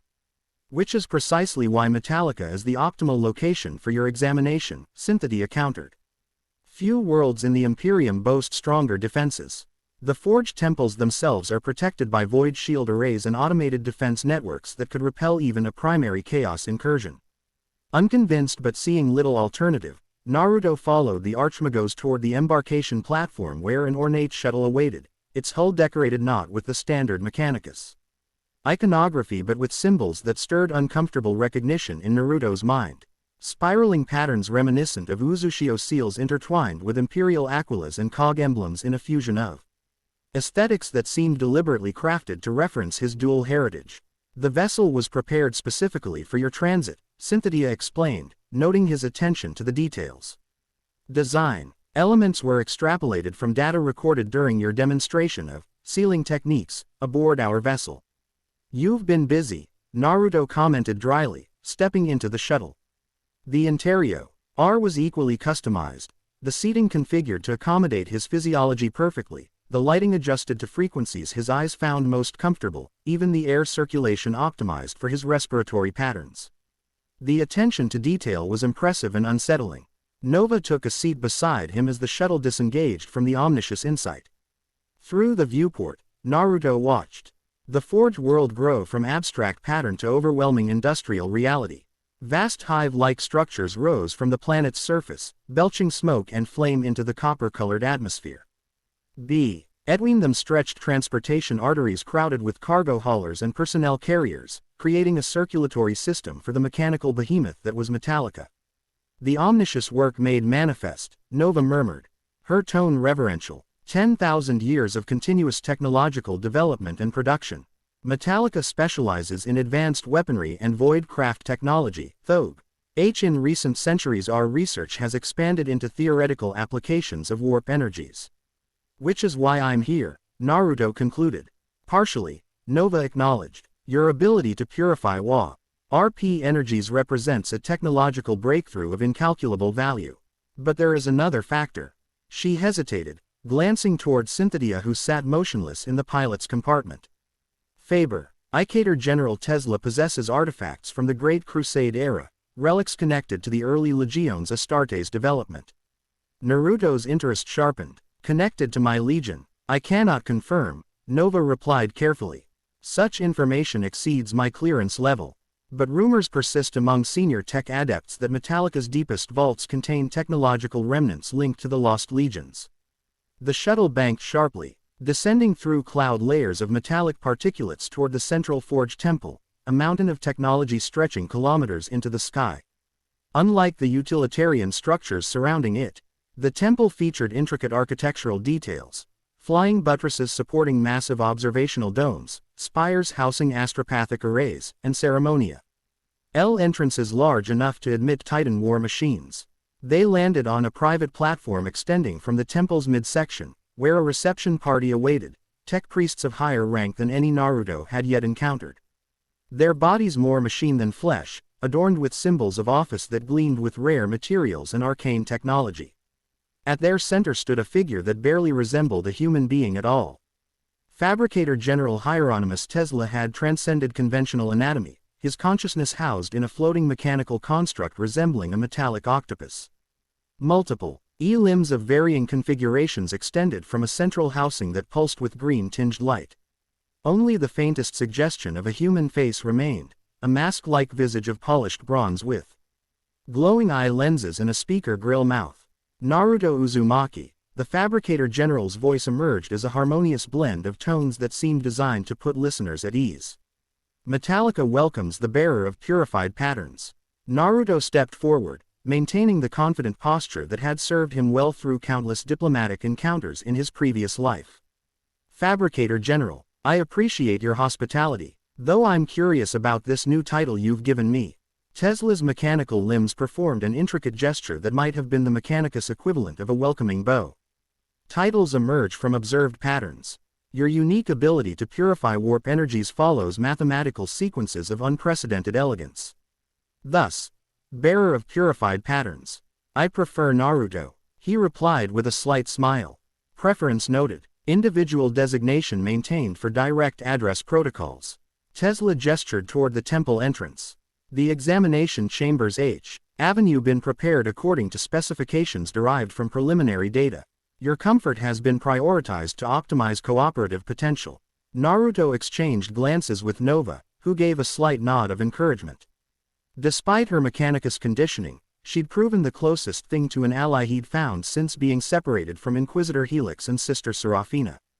Before we begin, Naruto said carefully, I'd like to discuss something important. During warp transit, I experienced visions of warriors in stasis, space marines who I believe belong to my legion. If I truly am a Primarch, finding them should be a priority. Quote, the assembled tech priests went utterly still, their mechadendrites freezing mid-motion. Tesla's eye lenses flickered through several color patterns before ling back to their original green glow. Fascinating, the Fabricator General finally responded. Your request intersects with restricted data patterns. However, his voice modulated to a lower register. Certain artifacts in our possession may provide contextual information relevant to your inquiry. This discussion requires enhanced privacy protocols. He turned to the assembled tech priests. Return to designated functions. Acid Uzumaki will be escorted to the inner sanctum for specialized examination. The tech priests departed with mechanical precision, leaving only Tesla, Synthetia, Nova, and a quartet of advanced-looking Skitarii guards. Once the platform had cleared, Tesla approached Naruto directly. "What I am about to share violates 17 different secrecy protocols," he stated without preamble. The justification is pragmatic. If you are indeed the missing Primarch of the 11th Legion, certain technological repositories can only be accessed through your direct biological interface. Naruto's eyes widened. "The 11th Legion? You know which one I belong to?" "Negative. Designation remains unconfirmed. However, preliminary genetic analysis suggests high Saint compatibility with fragmentary records of the 11th. Tesla's mechanical limbs performed another complex gesture. "Follow. Time-optimized discussion requires appropriate surroundings." They seated into the Forge Temple through heavily secured doors that responded to Tesla's unique mechanical signature. Beyond lay corridors of increasing technological sophistication and decreasing human presence. The few adepts they encountered bore the highest ranks of the Mechanicus priesthood, their mostly mechanical bodies housing minds that had served the Omniscia for centuries. Eventually, the Y reached a circular vault door inscribed with warning sigils and authentication mechanisms of bewildering complexity. Tesla interfaced directly with the locking mechanism, his mechanical limbs connecting to specific ports while binary cant flowed from his vocalizer. "The vault of heretical technology," Nova whispered, awe evident in her voice. "I've never even seen its entrance before." The massive door rotated with surprising silence, revealing a chamber that defied Naruto's expectations. Instead of the cold, mechanical aesthetic that dominated Metallica, the vault's interior featured I see curves and materials that seemed deliberately designed to contrast with Mechanicus norms. Soft illumination emanated from sources that resembled natural bioluminescence rather than artificial lighting. The air itself felt different, cleaner, charged with energy that resonated with Naruto's chakra in familiar ways. At the chamber's center stood a pedestal supporting a spherical container of unknown material, neither metal nor glass. But something that shifted subtly as they approached, its surface rippling like water while maintaining structural integrity. "The 11th artifact," Tesla announced. "Recovered during the Great Scouring from a location whose coordinates were subsequently expunged from all Imperial records. Its composition defies standard Mechanicus categorization, neither fully material nor immaterial, but existing in a state of quantum uncertainty." Naruto approached cautiously, his chakra responding to the object's presence. "It feels familiar somehow." Prelimina. Rai hypothesis. "The artifact represents a technological expression of the same energy you manifest naturally," Tesla explained. "It has resisted all attempts at analysis for nearly 10 millennia. However, when exposed to recordings of your energy patterns, it displayed first response behaviors since its discovery." "What kind of response?" Naruto asked, now standing directly before the pedestal. "Pattern recognition." The artifact's quantum state shifted toward higher stability, suggesting compatibility with your unique energy signature. Naruto studied the sphere, noting how its surface undulations seemed to synchronize with his breathing. Acting on instinct, he raised his hand toward it. "Caution advised," Synthetia interjected. "Previous physical contact attempts resulted in energetic rejection events." "It won't reject me," Naruto stated with quiet certainty. His fingers touched the sphere's surface, which yielded like liquid while maintaining cohesion. Instead of repelling his touch, the material flowed around his hand, embracing rather than rejecting. Warmth spread up his arm as the sphere's color shifted from neutral silver to vibrant gold. Within his mind, information unfolded, not as words or images, but as pure comprehension, knowledge transferring directly to his consciousness. Coordinates, recognition protocols, activation sequences, and beneath it all, a name that resonated with perfect rightness. "The Emperor's Shadow," Naruto whispered. "That was our name, my legion." The sphere pulsed with golden light, confirming his words. More information flowed. The location of a hidden world. A tomb where 10,000 warriors slept in stasis, awaiting their Gene Father's return. Sophisticated technological guardians maintained their suspension, powered by energy systems designed to last millennia. "The Veiled Fortress," Naruto continued, drawing information directly from the artifact. "In the halo stars, beyond the light of the Astronomicon, hidden from both Imperial cartography and Chaos sight." Tesla's mechanical body hummed with excitement, his eye lenses glowing brighter. You have achieved interface success. Data acquisition confirmed by physiological markers. This represents unprecedented technological communion. Naruto withdrew his hand reluctantly, the sphere dimming but maintaining its golden hue. The connection broke, but the knowledge remained, permanently impressed upon his consciousness. I know where they are, he said with quiet conviction. My sons, my legion, they were never destroyed or disbanded, they were hidden. Concealed by the Emperor's own command when. He frowned, the information becoming fragmented, incomplete. When something threatened them, something from within. Nova stepped forward, her expression conflicted. Naruto, the lost legions are forbidden knowledge. Even confirming their continued existence violates imperial law at the highest level. The law exists to prevent dangerous knowledge proliferation, Tesla countered. If the 11th Legion survives intact, its rediscovery under Primarch guidance represents strategic asset acquisition of incalculable value to the Imperium.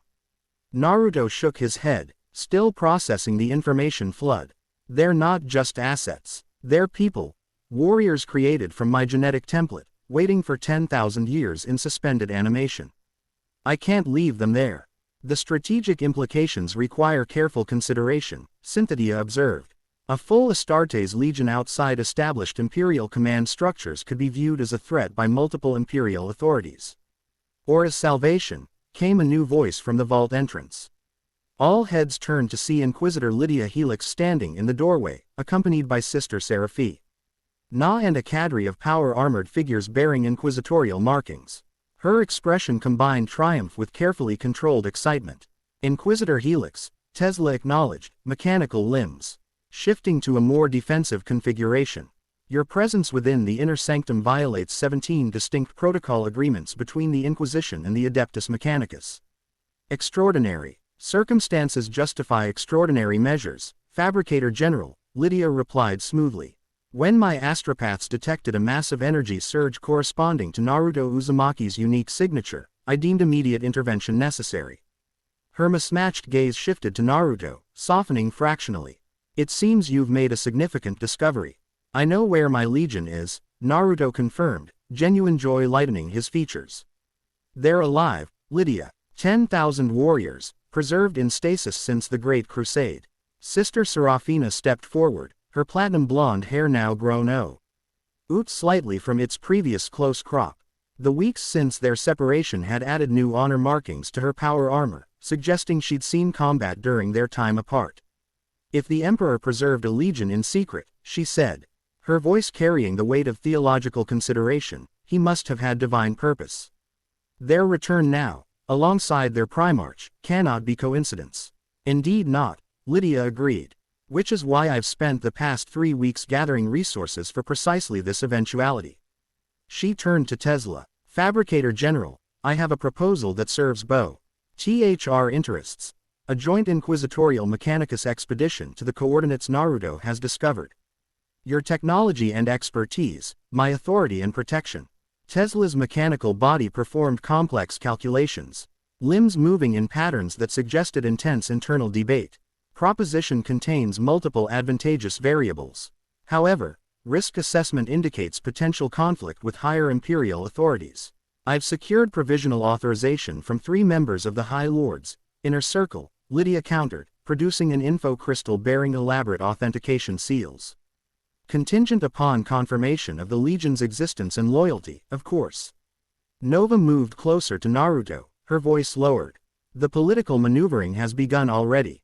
Your Legion represents power, military, symbolic, and technological. Every faction will seek to control or influence them through you.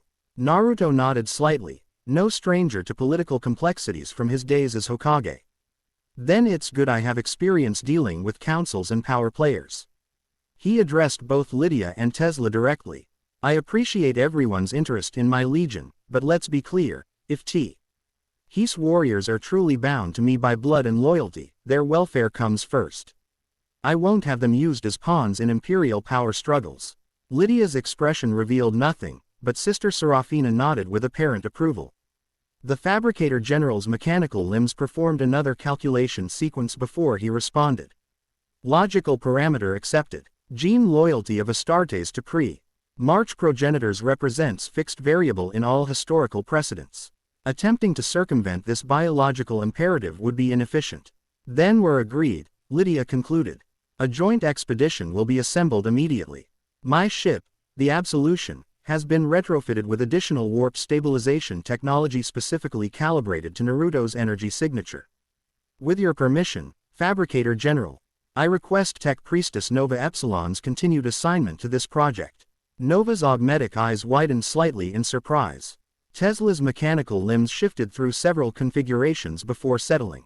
Request granted. Tech Priestess Epsilon has established optimal communication protocols with Acid Uzumaki. Data continuity serves Mechanicus' interests.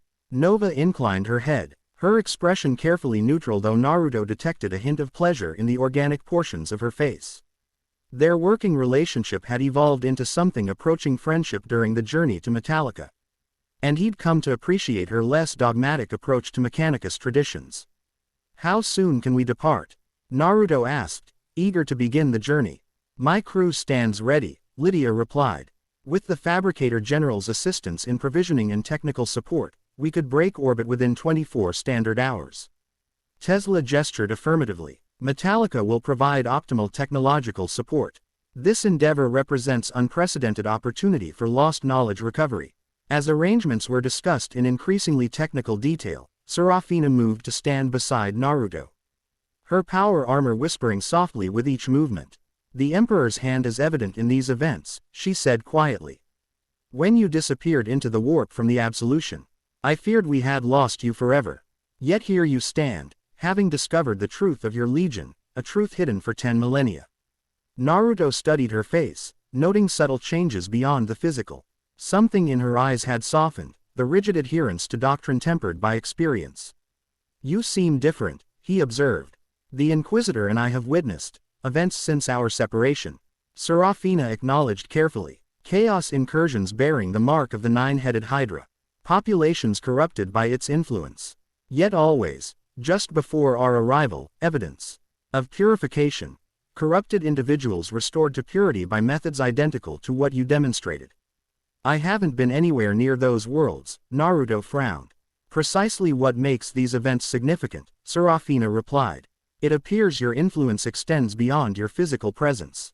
The Inquisitor believes your emergence into this universe has created resonance patterns in the ARP itself. Echoes of your purifying energy that manifest randomly in areas of significant corruption.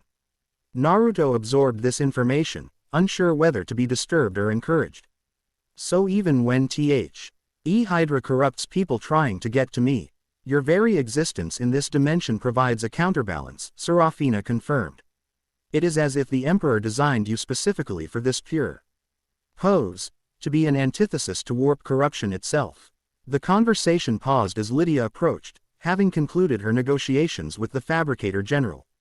We have agreement. The Absolution WILLB granted priority docking and resupply. Additionally, she allowed herself a small smile of triumph. The Fabricator General has assigned 3 explorator vessels to accompany us, ostensibly for research purposes. But each carries significant defensive capabilities. You've been busy, Naruto commented, echoing his earlier words to Nova. The potential rediscovery of a complete space marine legion is the opportunity of several lifetimes, Lydia replied matter-of-factly. Particularly one led by its Primarch. The strategic implications for the Imperium cannot be overstated. Assuming they accept me, Naruto pointed out. These warriors have been in stasis for 10,000 years. They may not even know who I am. Lydia shook her head. The gene bond between Astartes and Primarch is unbreakable. Every historical precedent confirms this. When Rabute Gilliman returned from his own stasis, his sons recognized him instantly, despite none living who had seen him before. The group began moving toward the vault's exit, plans already forming for the expedition ahead.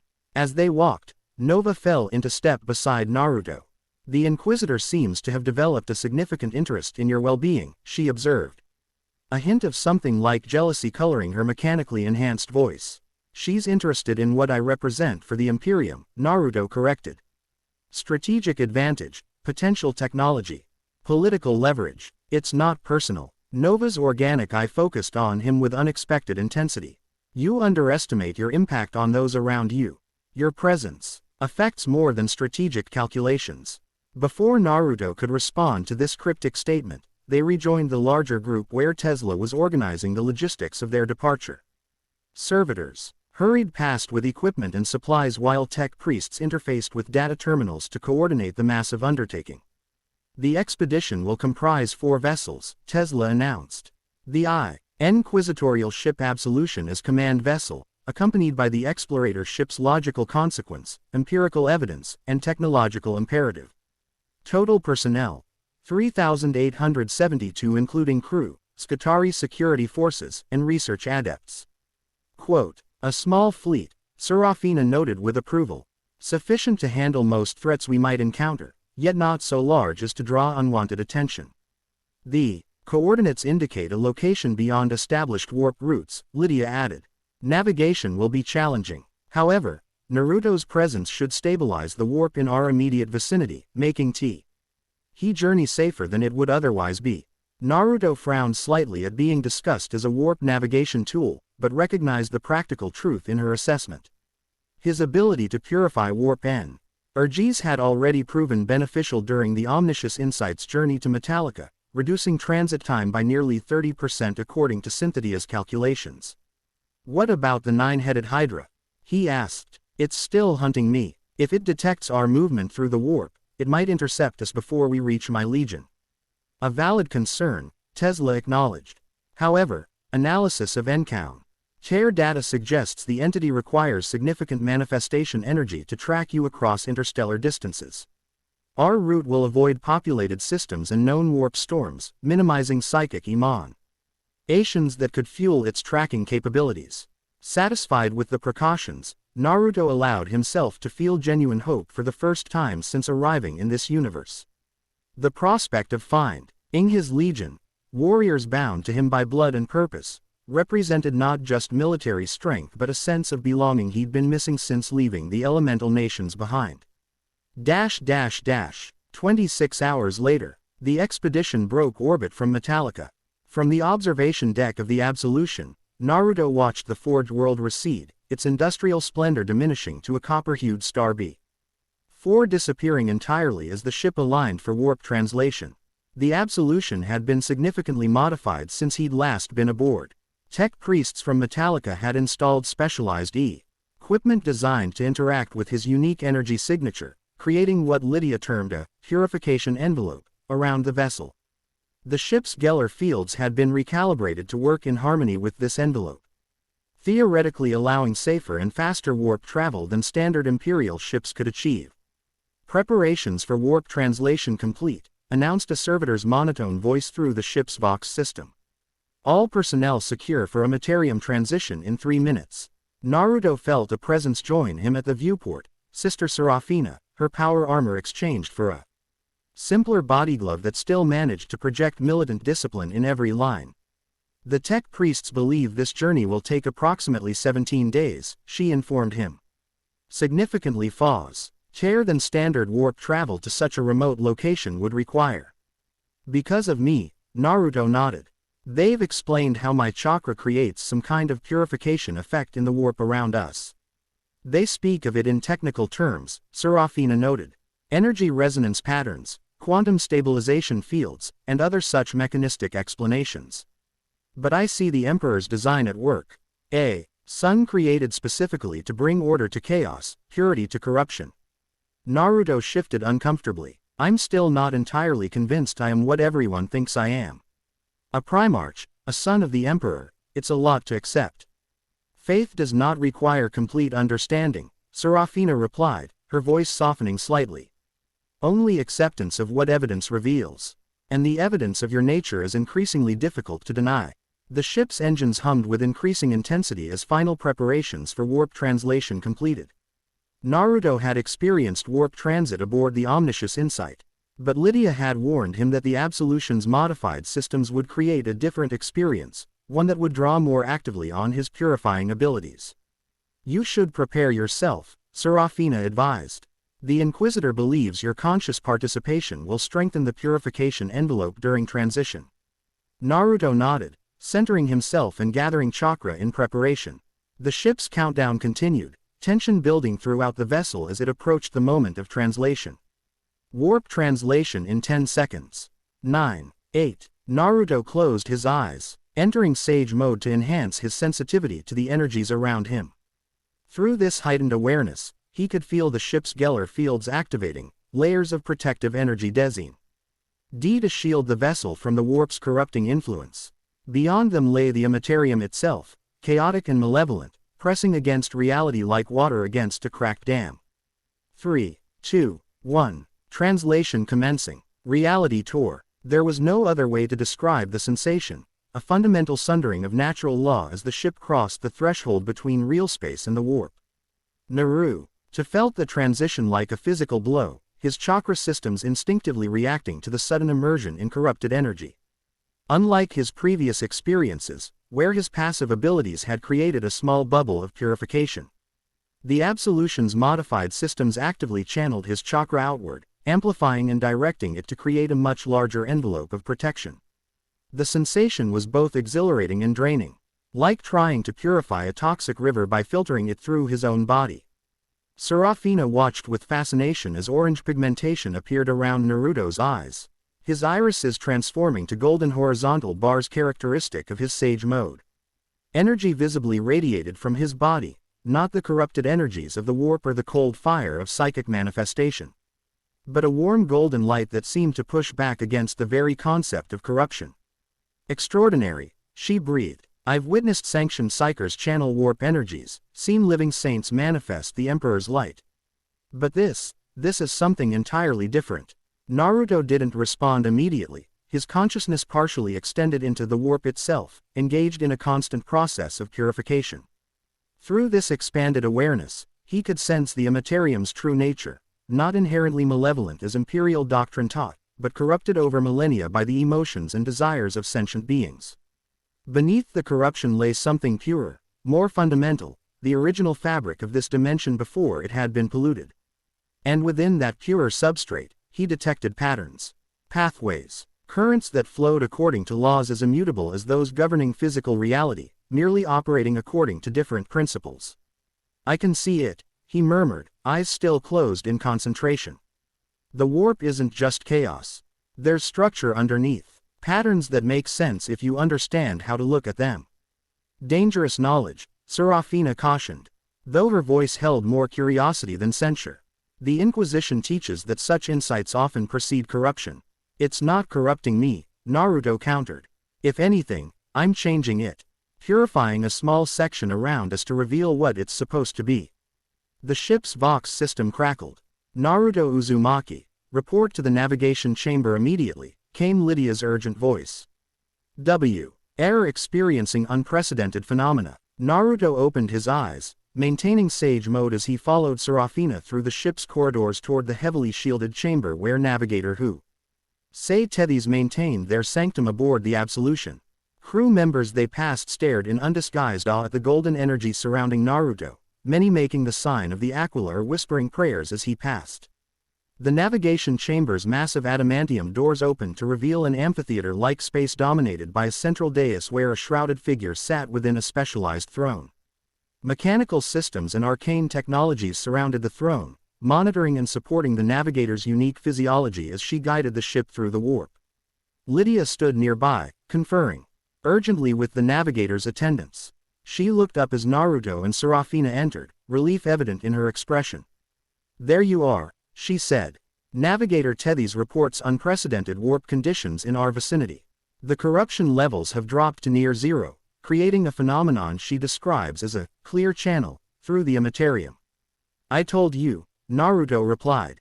I can see the patterns beneath the corruption. My chakra is revealing them. The shrouded figure on the throne stirred, turning toward Naruto's voice.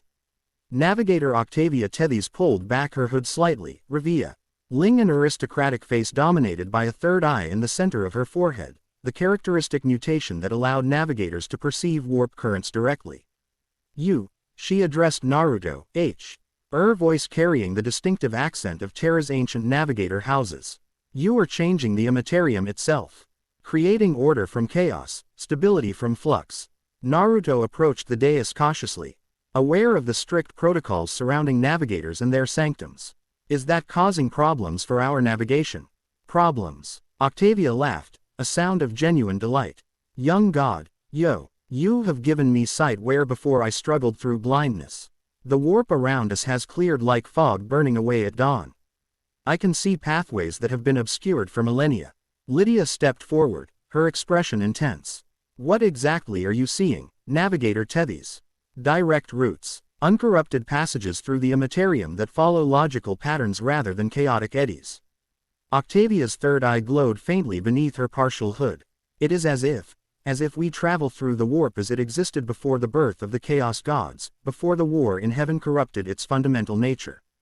The implications silenced everyone in the chamber. Imperial warp travel had always been dangerous, unpredictable, and time-consuming precisely because the Immaterium's corrupted state made navigation treacherous. A method to restore even small sections to their uncorrupted state could revolutionize interstellar travel throughout the Imperium. This effect, Lydia asked carefully. Does it persist beyond our immediate vicinity? No, Octavia replied. It extends approximately 12,000 kilometers in all directions from our position, corresponding precisely to the range of standard Geller field projections. Beyond that, the warp returns to its usual corrupted state. A mobile bubble of purified Immaterium, Lydia mused. Moving with us as we travel. Extraordinary. Naruto maintained his concentration, though he noted the drain on his chakra reserves was significant. I can keep this up for several days, but not indefinitely. Eventually I'll need to rest and recover. Understood. We'll establish a rotation schedule to maximize our use of this phenomenon while allowing you adequate recovery periods. Lydia turned to one of the navigator's attendants. What's our projected travel time to the coordinates with this advantage? The attendant consulted a series of cogitators. If conditions remain consistent, approximately 9 days rather than the originally calculated 17. Nearly twice as fast, Serafina observed. Another miracle to add to the growing list. Naruto might have objected to the characterization, but his attention had shifted to something else entirely, a presence in the warp beyond their purification bubble. Distant but distinct, a consciousness that radiated malevolence and focused intent. It's found us, he said quietly. Lydia's head snapped toward him. The Hydra, yes, it's still far away, but it's detected our passage through the warp. I can feel it changing course to intercept. Navigator Tethys confirmed his assessment moments later. Disturbance detected at extreme range. Warp currents shifting unnaturally, converging toward our projected path. Estimated intercept in approximately 7 days at current velocities. Then we have a race, Lydia concluded grimly. To reach your legion before the Hydra reaches us. Naruto's expression hardened with resolve. We'll make it, and if the Hydra does catch up to us, well, maybe it's time I stopped running and confronted it directly. Unadvisable, Lydia countered immediately. Your value to the Imperium far exceeds any strategic advantage. In confronting this entity before we've secured your legion's support. I'm not a strategic asset, Naruto replied with a hint of irritation. I'm a person making my own decisions. And eventually, I'll have to face the Hydra. It won't stop hunting me. Serafina placed a hand on his arm, a gesture of surprising familiarity from the normally reserved battle sister. Your courage is commendable, but the Inquisitor is correct. Tactical considerations favor reaching your legion first. United with your sons, you will face this corruption from a position of strength rather than vulnerability. The logic was sound, and Naruto nodded reluctantly. Fine, let's push this ship as fast as it can go, then. The journey continued for 6 more days, the Absolution carving an unprecedented path. Through the Immaterium with its bubble of purified warp space. Naruto maintained the purification effect in 4-hour shifts, resting between sessions to recover his chakra. Even with these breaks, the strain began to tell, not physically. As his Primarch physiology easily handled the demands, but mentally. Constant exposure to the warp, even in its purified state, brought strange dreams and fragmented memories. He saw glimpses of a laboratory where 20 infant Primarchs floated in nutrient chambers. A golden giant, the Emperor, working with scientific precision to modify their genetic structures. Each designed for a specific purpose.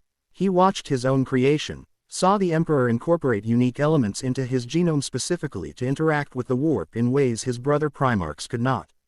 Other visions showed a scattering, the Primarch children cast through the warp to distant worlds. 19 landing on planets in real space, while he alone was drawn into a pocket dimension. The elemental nations, created by entities seeking to contain and study his unique abilities. These visions came fragmented, incomplete, raising as many questions as they answered. Naruto shared them with Lydia and Serafina during their regular briefings, each revelation adding pieces to the puzzle of his true origins. On the 7th day of their journey, Nova sought him out in his quarters. He rested after a particularly draining purification session. "We've detected a significant warp anomaly at the coordinates you provided," she reported without preamble. "Initial readings suggest it's not the nine-headed Hydra, but something else entirely, a localized phenomenon that appears to be waiting." Naruto sat up, instantly alert. "Waiting for what? For you, perhaps," Nova replied. "The energy patterns bear similarity to the artifact you interfaced with on Metallica, neither fully material nor immaterial, but existing in a state between dimensions." "How soon will we arrive?" "Approximately 38 hours, assuming maintenance of current transit velocities." Nova hesitated, then added, "The Hydra's pursuit has accelerated. Navigator Tethys estimates it will reach our position within 42 hours. "Cutting it close," Naruto observed grimly. Indeed, Nova's mechadendrites twitched with what he'd come to recognize as nervous energy. "Naruto, there's something else you should know. Something I've discovered in the data streams between the Explorator vessels and the Absolution." His attention sharpened. "What is it?" The Fabricator General transmitted specialized retrieval protocols to the Explorator captains. "Instructions for securing and transporting certain technologies expected to be found with your Legion. Technologies that," she lowered her voice, "that appear to involve your unique energy manipulation abilities. They're planning to take technology from my Legion without asking," Naruto translated, anger flaring. "It's more complicated than simple theft," Nova clarified. "The protocols emphasize preservation and study rather than appropriation. But yes, the Mechanicus intends to secure any technologies related to your warp purification abilities for further research." Quote, Naruto's expression darkened. "And the Inquisition, are they running their own agenda too?" Nova's organic eye met his gaze directly. "All factions are. The Inquisition, the Mechanicus, even elements within the Ecclesiarchy who've been informed of your possible Primarch status. Each sees your Legion as a potential asset to be controlled or influenced." "Thanks for the warning," Naruto said sincerely. "But why tell me? Won't this get you in trouble with your superiors?" Nova's expression shifted, the organic portions of her face showing uncharacteristic emotion. "Because you deserve to make informed decisions about your Legion's future. And because," she hesitated, "because you've shown me respect as an individual rather than merely as a Mechanicus functionary.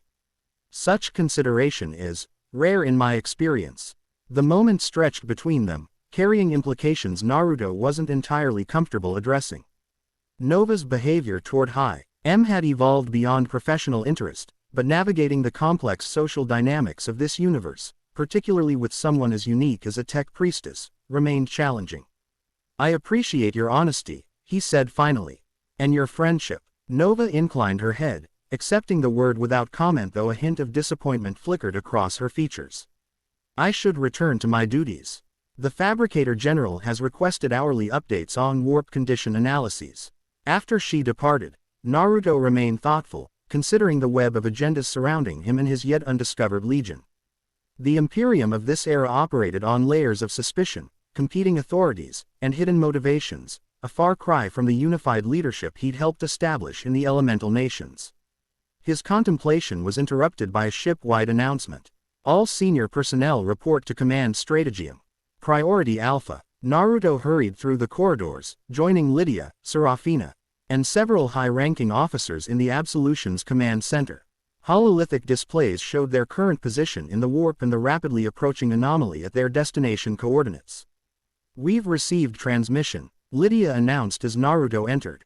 "Originating precisely from our target coordinates, though how it penetrates the warp is unknown. It repeats a single phrase in ancient Terran binary code." "What phrase?" Naruto asked, already suspecting the answer. "The shadow awaits its master," Lydia replied, watching his reaction carefully. It began broadcasting CTLY 6 minutes after we altered course to approach directly rather than conducting preliminary long-range scans as originally planned. They know we're coming, Serafina concluded. They know he's coming. Naruto approached the hololithic display, studying the representation of their destination, a star system unmarked on any imperial chart, containing a single habitable world surrounded by elaborate defense networks that had somehow remained hidden from imperial detection for 10 millennia. The veiled fortress, he murmured. Just as the artifact showed me. We'll transition to Real's pace approximately 2 million kilometers from the planet, Lydia explained. Close enough for direct approach, far enough to avoid any automated defense systems. The explorator vessels will maintain position at the system's edge until we confirm the situation is secure. And if it's not secure? Naruto asked. If this is some kind of trap, then the explorator vessels will attempt recovery eel initiating Protocol Sundown, a targeted lance strike designed to prevent potentially corrupted assets from falling into enemy hands. Lydia's expression remained professionally neutral as she outly Ned the contingency that would essentially destroy what they came to find. That won't be necessary, Naruto stated firmly. I know these coordinates are correct. I can feel it. 18 hours later, the Absolution prepared for transition to real space. Naruto stood on the command bridge, no longer required to maintain the purification field as they prepared to leave the warp, but still in Sage mode to monitor the approaching Hydra entity. Transition in 30 seconds, announced the ship's master. All hands secure for real space insertion. The familiar sensation of reality reasserting TSELF washed over the vessel as it tore free from the Immaterium. Sensor arrays activated immediately, scanning the surrounding space as the ship's navigators confirmed their position. Transition complete, reported the sensor officer.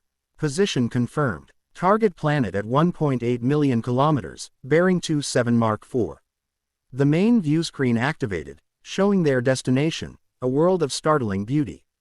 Unlike the war-ravaged planets or industrialized hive worlds that dominated the Imperium, this planet displayed pristine oceans of deep blue and landmasses covered in verdant forests. No visible hive cities or industrial complexes marred its surface, though sensor readings detected massive energy signatures emanating from locations concealed beneath the forest canopy. Life signs, Lydia demanded. Minimal organic patterns consistent with undeveloped ecosystem. No industrial emissions, no artificial atmospheric contaminants. The sensor officer's voice betrayed disbelief. It appears completely untouched by human settlement, yet the energy readings suggest advanced technology operating beneath the surface. Camouflage, Naruto realized. The entire planet is camouflaged to appear uninhabited. As if responding to his words, the ship's communication system activated autonomously. A voice spoke, male, formal, with an accent Naruto couldn't place but which caused several senior officers to straighten in recognition of its antiquity. Absolution, you have entered restricted space. Identify yourselves and state your purpose immediately. Lydia gestured, for the communications officer to open a channel. This is Inquisitor Lydia Helix of the Ordo Malleus. We come under the authority of the Holy Inquisition seeking the lost 11th Legion. We bring WITH as one who claims to be their Primarch. Silence stretched for several seconds before the voice responded, a new urgency evident in its tone. Transmission received. Stand by for verification protocols. The ship's sensors detected multiple defense platforms powering up throughout the system. Weapons batteries and void shield generators previously hidden by advanced technology now revealing themselves as they activated. The Absolution was effectively surrounded by firepower sufficient to destroy a small fleet. They're scanning us, reported the sensor officer. Unusual pattern. Appears to be focused specifically on life signs rather than ship configurations. Naruto stepped forward. Let me speak to them. Lydia hesitated, then nodded to the communications officer. Naruto approached the Vox terminal. Instinct guiding his words. This is Naruto Uzumaki. I've come to find the Emperor's shadow, the legion created from my genetic template.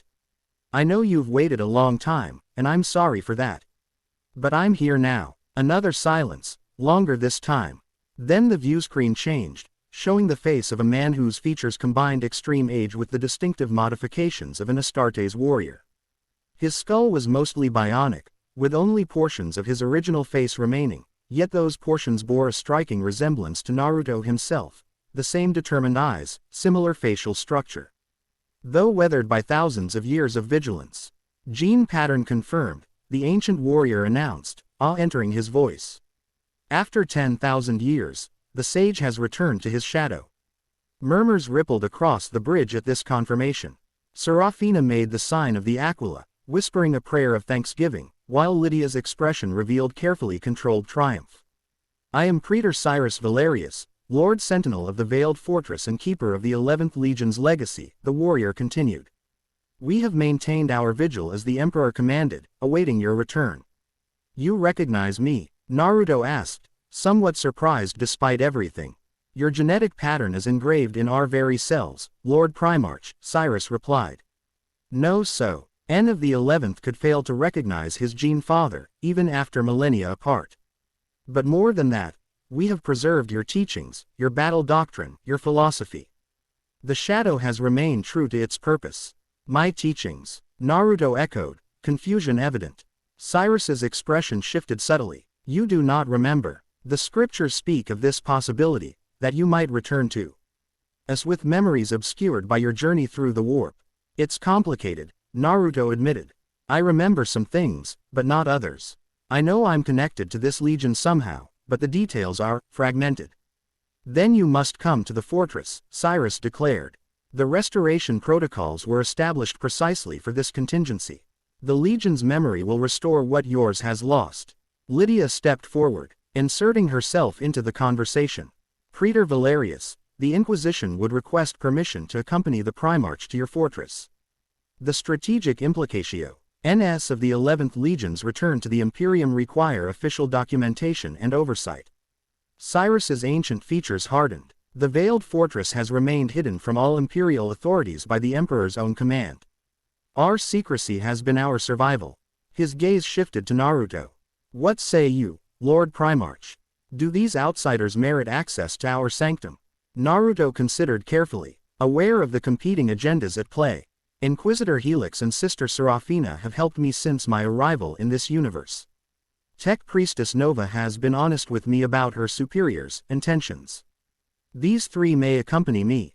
The others will remain aboard the Absolution. Disappointment flashed across Lydia's face at the limitation, but she nodded acceptance. As you wish, Lord Primarch. Coordinates for safe landing are being transmitted to your vessel, Cyrus informed them. A delegation will meet you at the designated location. We have prepared for this moment for 10 millennia, Lord Primarch. The shadow stands ready to serve once more. As the communication ended, Naruto turned to find the bridge crew staring at him with expressions ranging from awe to uncertainty. His status as a potential Primarch had been theoretical until now, a possibility based on genetic markers and unusual abilities. With the Praetor's confirmation, theory had become reality. Well, he said with a small, uncomfortable smile, I guess that settles that. The Absolution's Aquila lander descended through the planet's atmosphere, following the precisely designated approach vec. Tour transmitted by the Veiled Fortress's defense systems. Naruto watched through the viewport as they passed through cloud layers untouched by industrial pollution, revealing forests that stretched to the horizon in every direction. Remarkable preservation, Nova observed from the seat beside him. A complete ecosystem maintained in pristine condition for 10 millennia. The terraforming and environmental regulation technologies involved must be extraordinary. The Emperor's shadow was ever concerned with balance, Serafina commented from across the compartment. Their battle doctrine emphasized harmony between opposing forces. Or so the fragmentary records suggest. Lydia, seated near the pilot's compartment, maintained silent observation, her thoughts concealed behind a carefully neutral expression. The limitations Naruto had placed on the expedition clearly frustrated her, but she'd adapted with professional composure. The forest canopy below them suddenly parted, revealing a massive clearing that hadn't been visible from orbit. As they descended further, Naruto realized it wasn't natural. The trees hadn't been cut but rather grown in a perfect circle around a central structure that emerged from concealment as they approached. What had appeared to be natural rock formations from altitude resolved into architectural elements of breathtaking scale and complexity. A forter. city built into the side of a mountain, its design blending seamlessly with the natural environment while incorporating defensive features that even Naruto's untrained eye recognized as formidable. Incredible, Nova breathed, her augmetic eyes whirring as they struggled to catalog every detail. The integration of structure and environment defies standard imperial architectural paradigms. It's almost organic in its conception. Quote, the lander touched down on a platform extending from the fortress's midsection. As the engines powered down, Naruto could see a delegation awaiting them, Spock. Marines in armor unlike any he'd encountered in the Imperium thus far. Where standard Astartes armor featured bulky ceramite plates and ornate embellishments, these warriors wore sleeker designs that emphasized mobility over raw protection. Their armor was primarily deep forest green with silver trim, bearing no chapter markings or imperial iconography. Instead, each warrior's pauldron display a stylized spiral symbol that stirred immediate recognition in Naruto, the emblem of Uzushiogakure, the village hidden in the whirlpools, homeland of his mother's clan. They bear your symbol, Serafina observed quietly. Not just mine, Naruto replied. It belonged to my mother's family, in the world I grew up in. How could they possibly know that? The lander's ramp descended, and Naruto led the small delegation out to meet the waiting warriors. Praetor Cyrus Valerius stood at their center, his ancient form supported by armor more sophisticated than the others, a blend of traditional CE marine plate with technologies that resonated with Naruto's chakra sense in familiar ways. The moment Naruto's feet touched the platform, every space marine present knelt in perfect unison, their movements synchronized with inhuman precision. The sage returns to his shadow, they intoned together. As was written, as was foretold. Cyrus raised his head, his partially bionic features unable to fully conceal the emotion behind them. 10,000 years we have kept faith, Lord Primarch. 10,000 years of vigilance, preparation, and purpose. The 11th Legion, your legion, stands ready to serve once more. Naruto stepped forward, uncomfortable with the reverence but recognizing its importance to these warriors who had maintained their purpose across millennia. Rise, he commanded simply. I've come to learn as much as to lead. My memories are incomplete. I need to understand what the Emperor's shadow was, what you are, before I can guide your future. The Space Marines rose with the same perfect synchronization, forming an honor guard around their visitors. Cyrus gestured toward the fortress entrance. The restoration chamber has been prepared, Lord Primarch. There, the Legion's memory will be made available to you, our history, purpose, and doctrine preserved intact against the day of your return. As they proceeded into the fortress, Naruto observed details that continuously reinforced the strange connection between this place and his former world. Architectural elements reminiscent of Fire Country styles. Decorative motifs that echoed those of the hidden villages. Even the arrangement of defensive positions followed patterns similar to those employed by shinobi during the Fourth Great Ninja War. This place, he murmured to Cyrus, it's as if someone combined space marine fortress construction with architectural principles from another world entirely. Your world, Lord Primarch, Cyrus confirmed.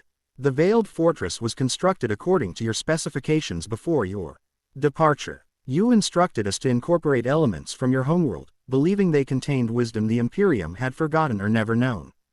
They said through massive corridors sized for Primarchs rather than baseline humans, every surface inscribed with script that blended Imperial Gothic with what appeared to be ancient Uzushio sealing formulas. Naruto recognized chakra channel patterns disguised as decorative elements, realized that the entire fortress had been designed to amplify and direct energy in ways no standard Imperial structure could achieve. The fortress is a giant seal, he realized aloud. Cyrus nodded, pleased by his recognition. The Great Seal of Concealment, you called it. A technology that shields us from detection by warp entities and Imperial augurs alike. For 10 millennia, it has kept us hidden from both the Emperor's enemies and those who would misuse what we preserve. They reached a circular chamber at the fortress's heart. Its dimensions perfectly proportioned according to mathematical principles Naruto recognized from Uzushio sealing techniques. At its center stood a device unlike anything he'd encountered in the Imperium. A crystalline structure that pulsed with energy patterns identical to purified chakra.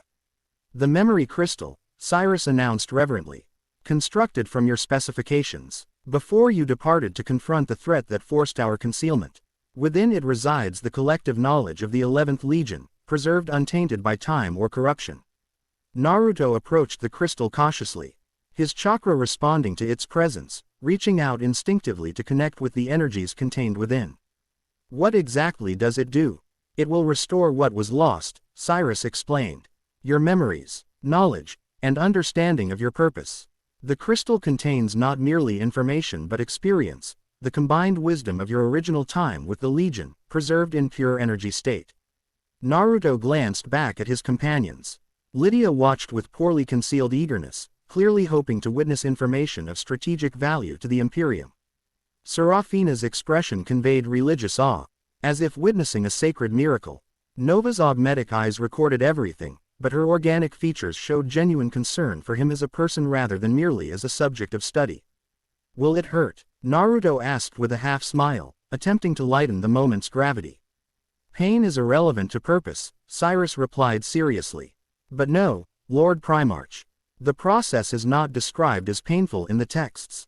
Overwhelming, perhaps. Disorienting, certainly, but not painful. Naruto took a deep breath, centering himself. All right, I'm ready. Then approach the crystal and place your hands upon its surface, Cyrus instructed. Your genetic pattern will activate the memory transfer protocols. Naruto stepped onto the central dais, reaching out to touch the crystal's surface. The moment his fingers made contact, energy surged, not entering him from outside but rather awakening something dormant within his own being. Memories blossomed like flowers opening to sunlight, knowledge unfurling in cascading patterns. He saw himself, yet not himself, emerging from a gestation capsule in the Emperor's laboratory beneath the Imperial Palace on Terra. Watched through his own eyes as the golden giant who had created him explained his purpose, to be the Emperor's connection to the pure currents of the warp, to develop techniques for purifying corrupted warp energy.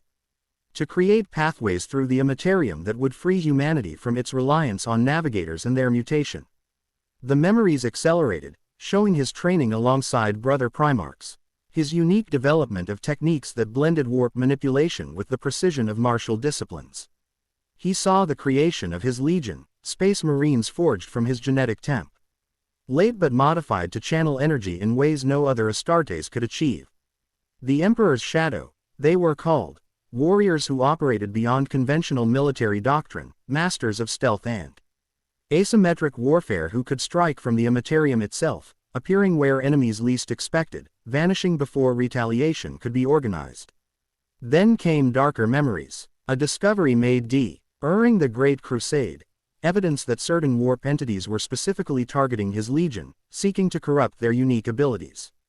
A decision made by the Emperor himself. The 11th Legion would withdraw from the crusade. Establish this hidden fortress beyond the Astronomican's light, and develop their techniques in secret until the threat could be properly assessed. Naruto's depart. You were from his Legion to investigate the nature of this threat personally. His journey into regions of the warp where even the Emperor hesitated to venture. The ambush by entities that would later become known as the Chaos Gods. Working in rare concert to capture and neutralize the one being whose abilities threatened their dominion over the Immaterium. Instead of destroying him, which they could know, accomplish directly, they had cast him into a pocket dimension, a construct within the warp designed to redirect his abilities toward lesser threats, keeping him occupied with the conflicts of the elemental nations while the real war for humanity's soul raged across the galaxy. The memories ended with a final message, from himself to himself, recorded in the crystal moments before his departure. If you're experiencing these memories, then you've found your way back from wherever they sent you. The Legion awaits your return.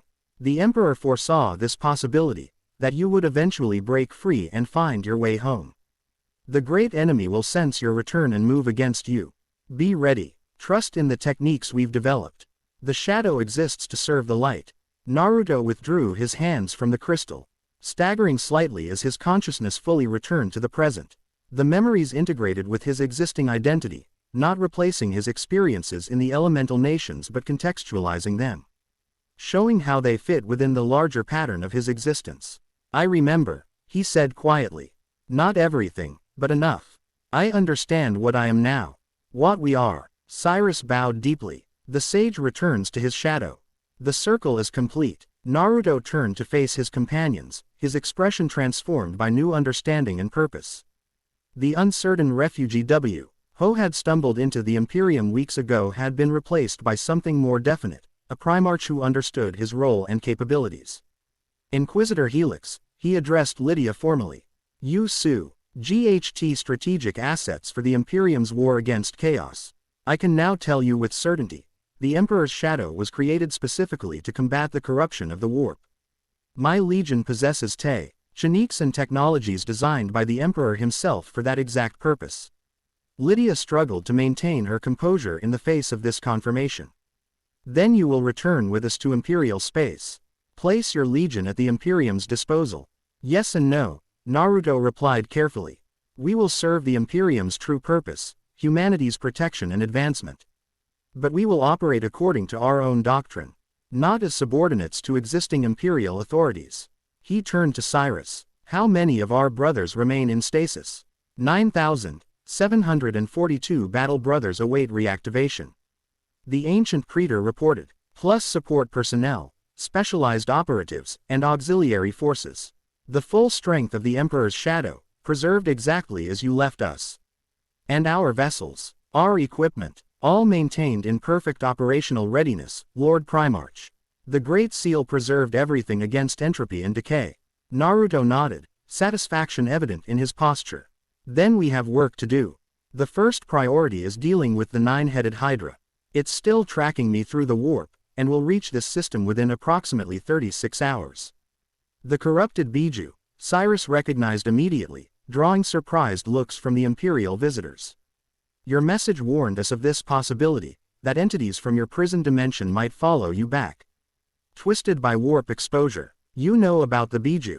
Naruto asked, startled. We know what you chose to share with us before your departure, Cyrus confirmed. Quote, including techniques designed to counter such entities should they ever threaten the Legion. A new sense of hope filled Naruto at this revelation. He had not returned to face the Hydra empty-handed after all. His Legion, his sons, had preserved knowledge and techniques specifically designed to combat such threats. Prepare the Legion for reactivation, he ordered. Begin with the first chapter, the Sage Aspect Warriors. Their abilities will be most effective against warp entities. Cyrus bowed. It shall be done, Lord Primarch. As the praetor departed to execute his orders, Naruto turned back to his companions from the Imperium.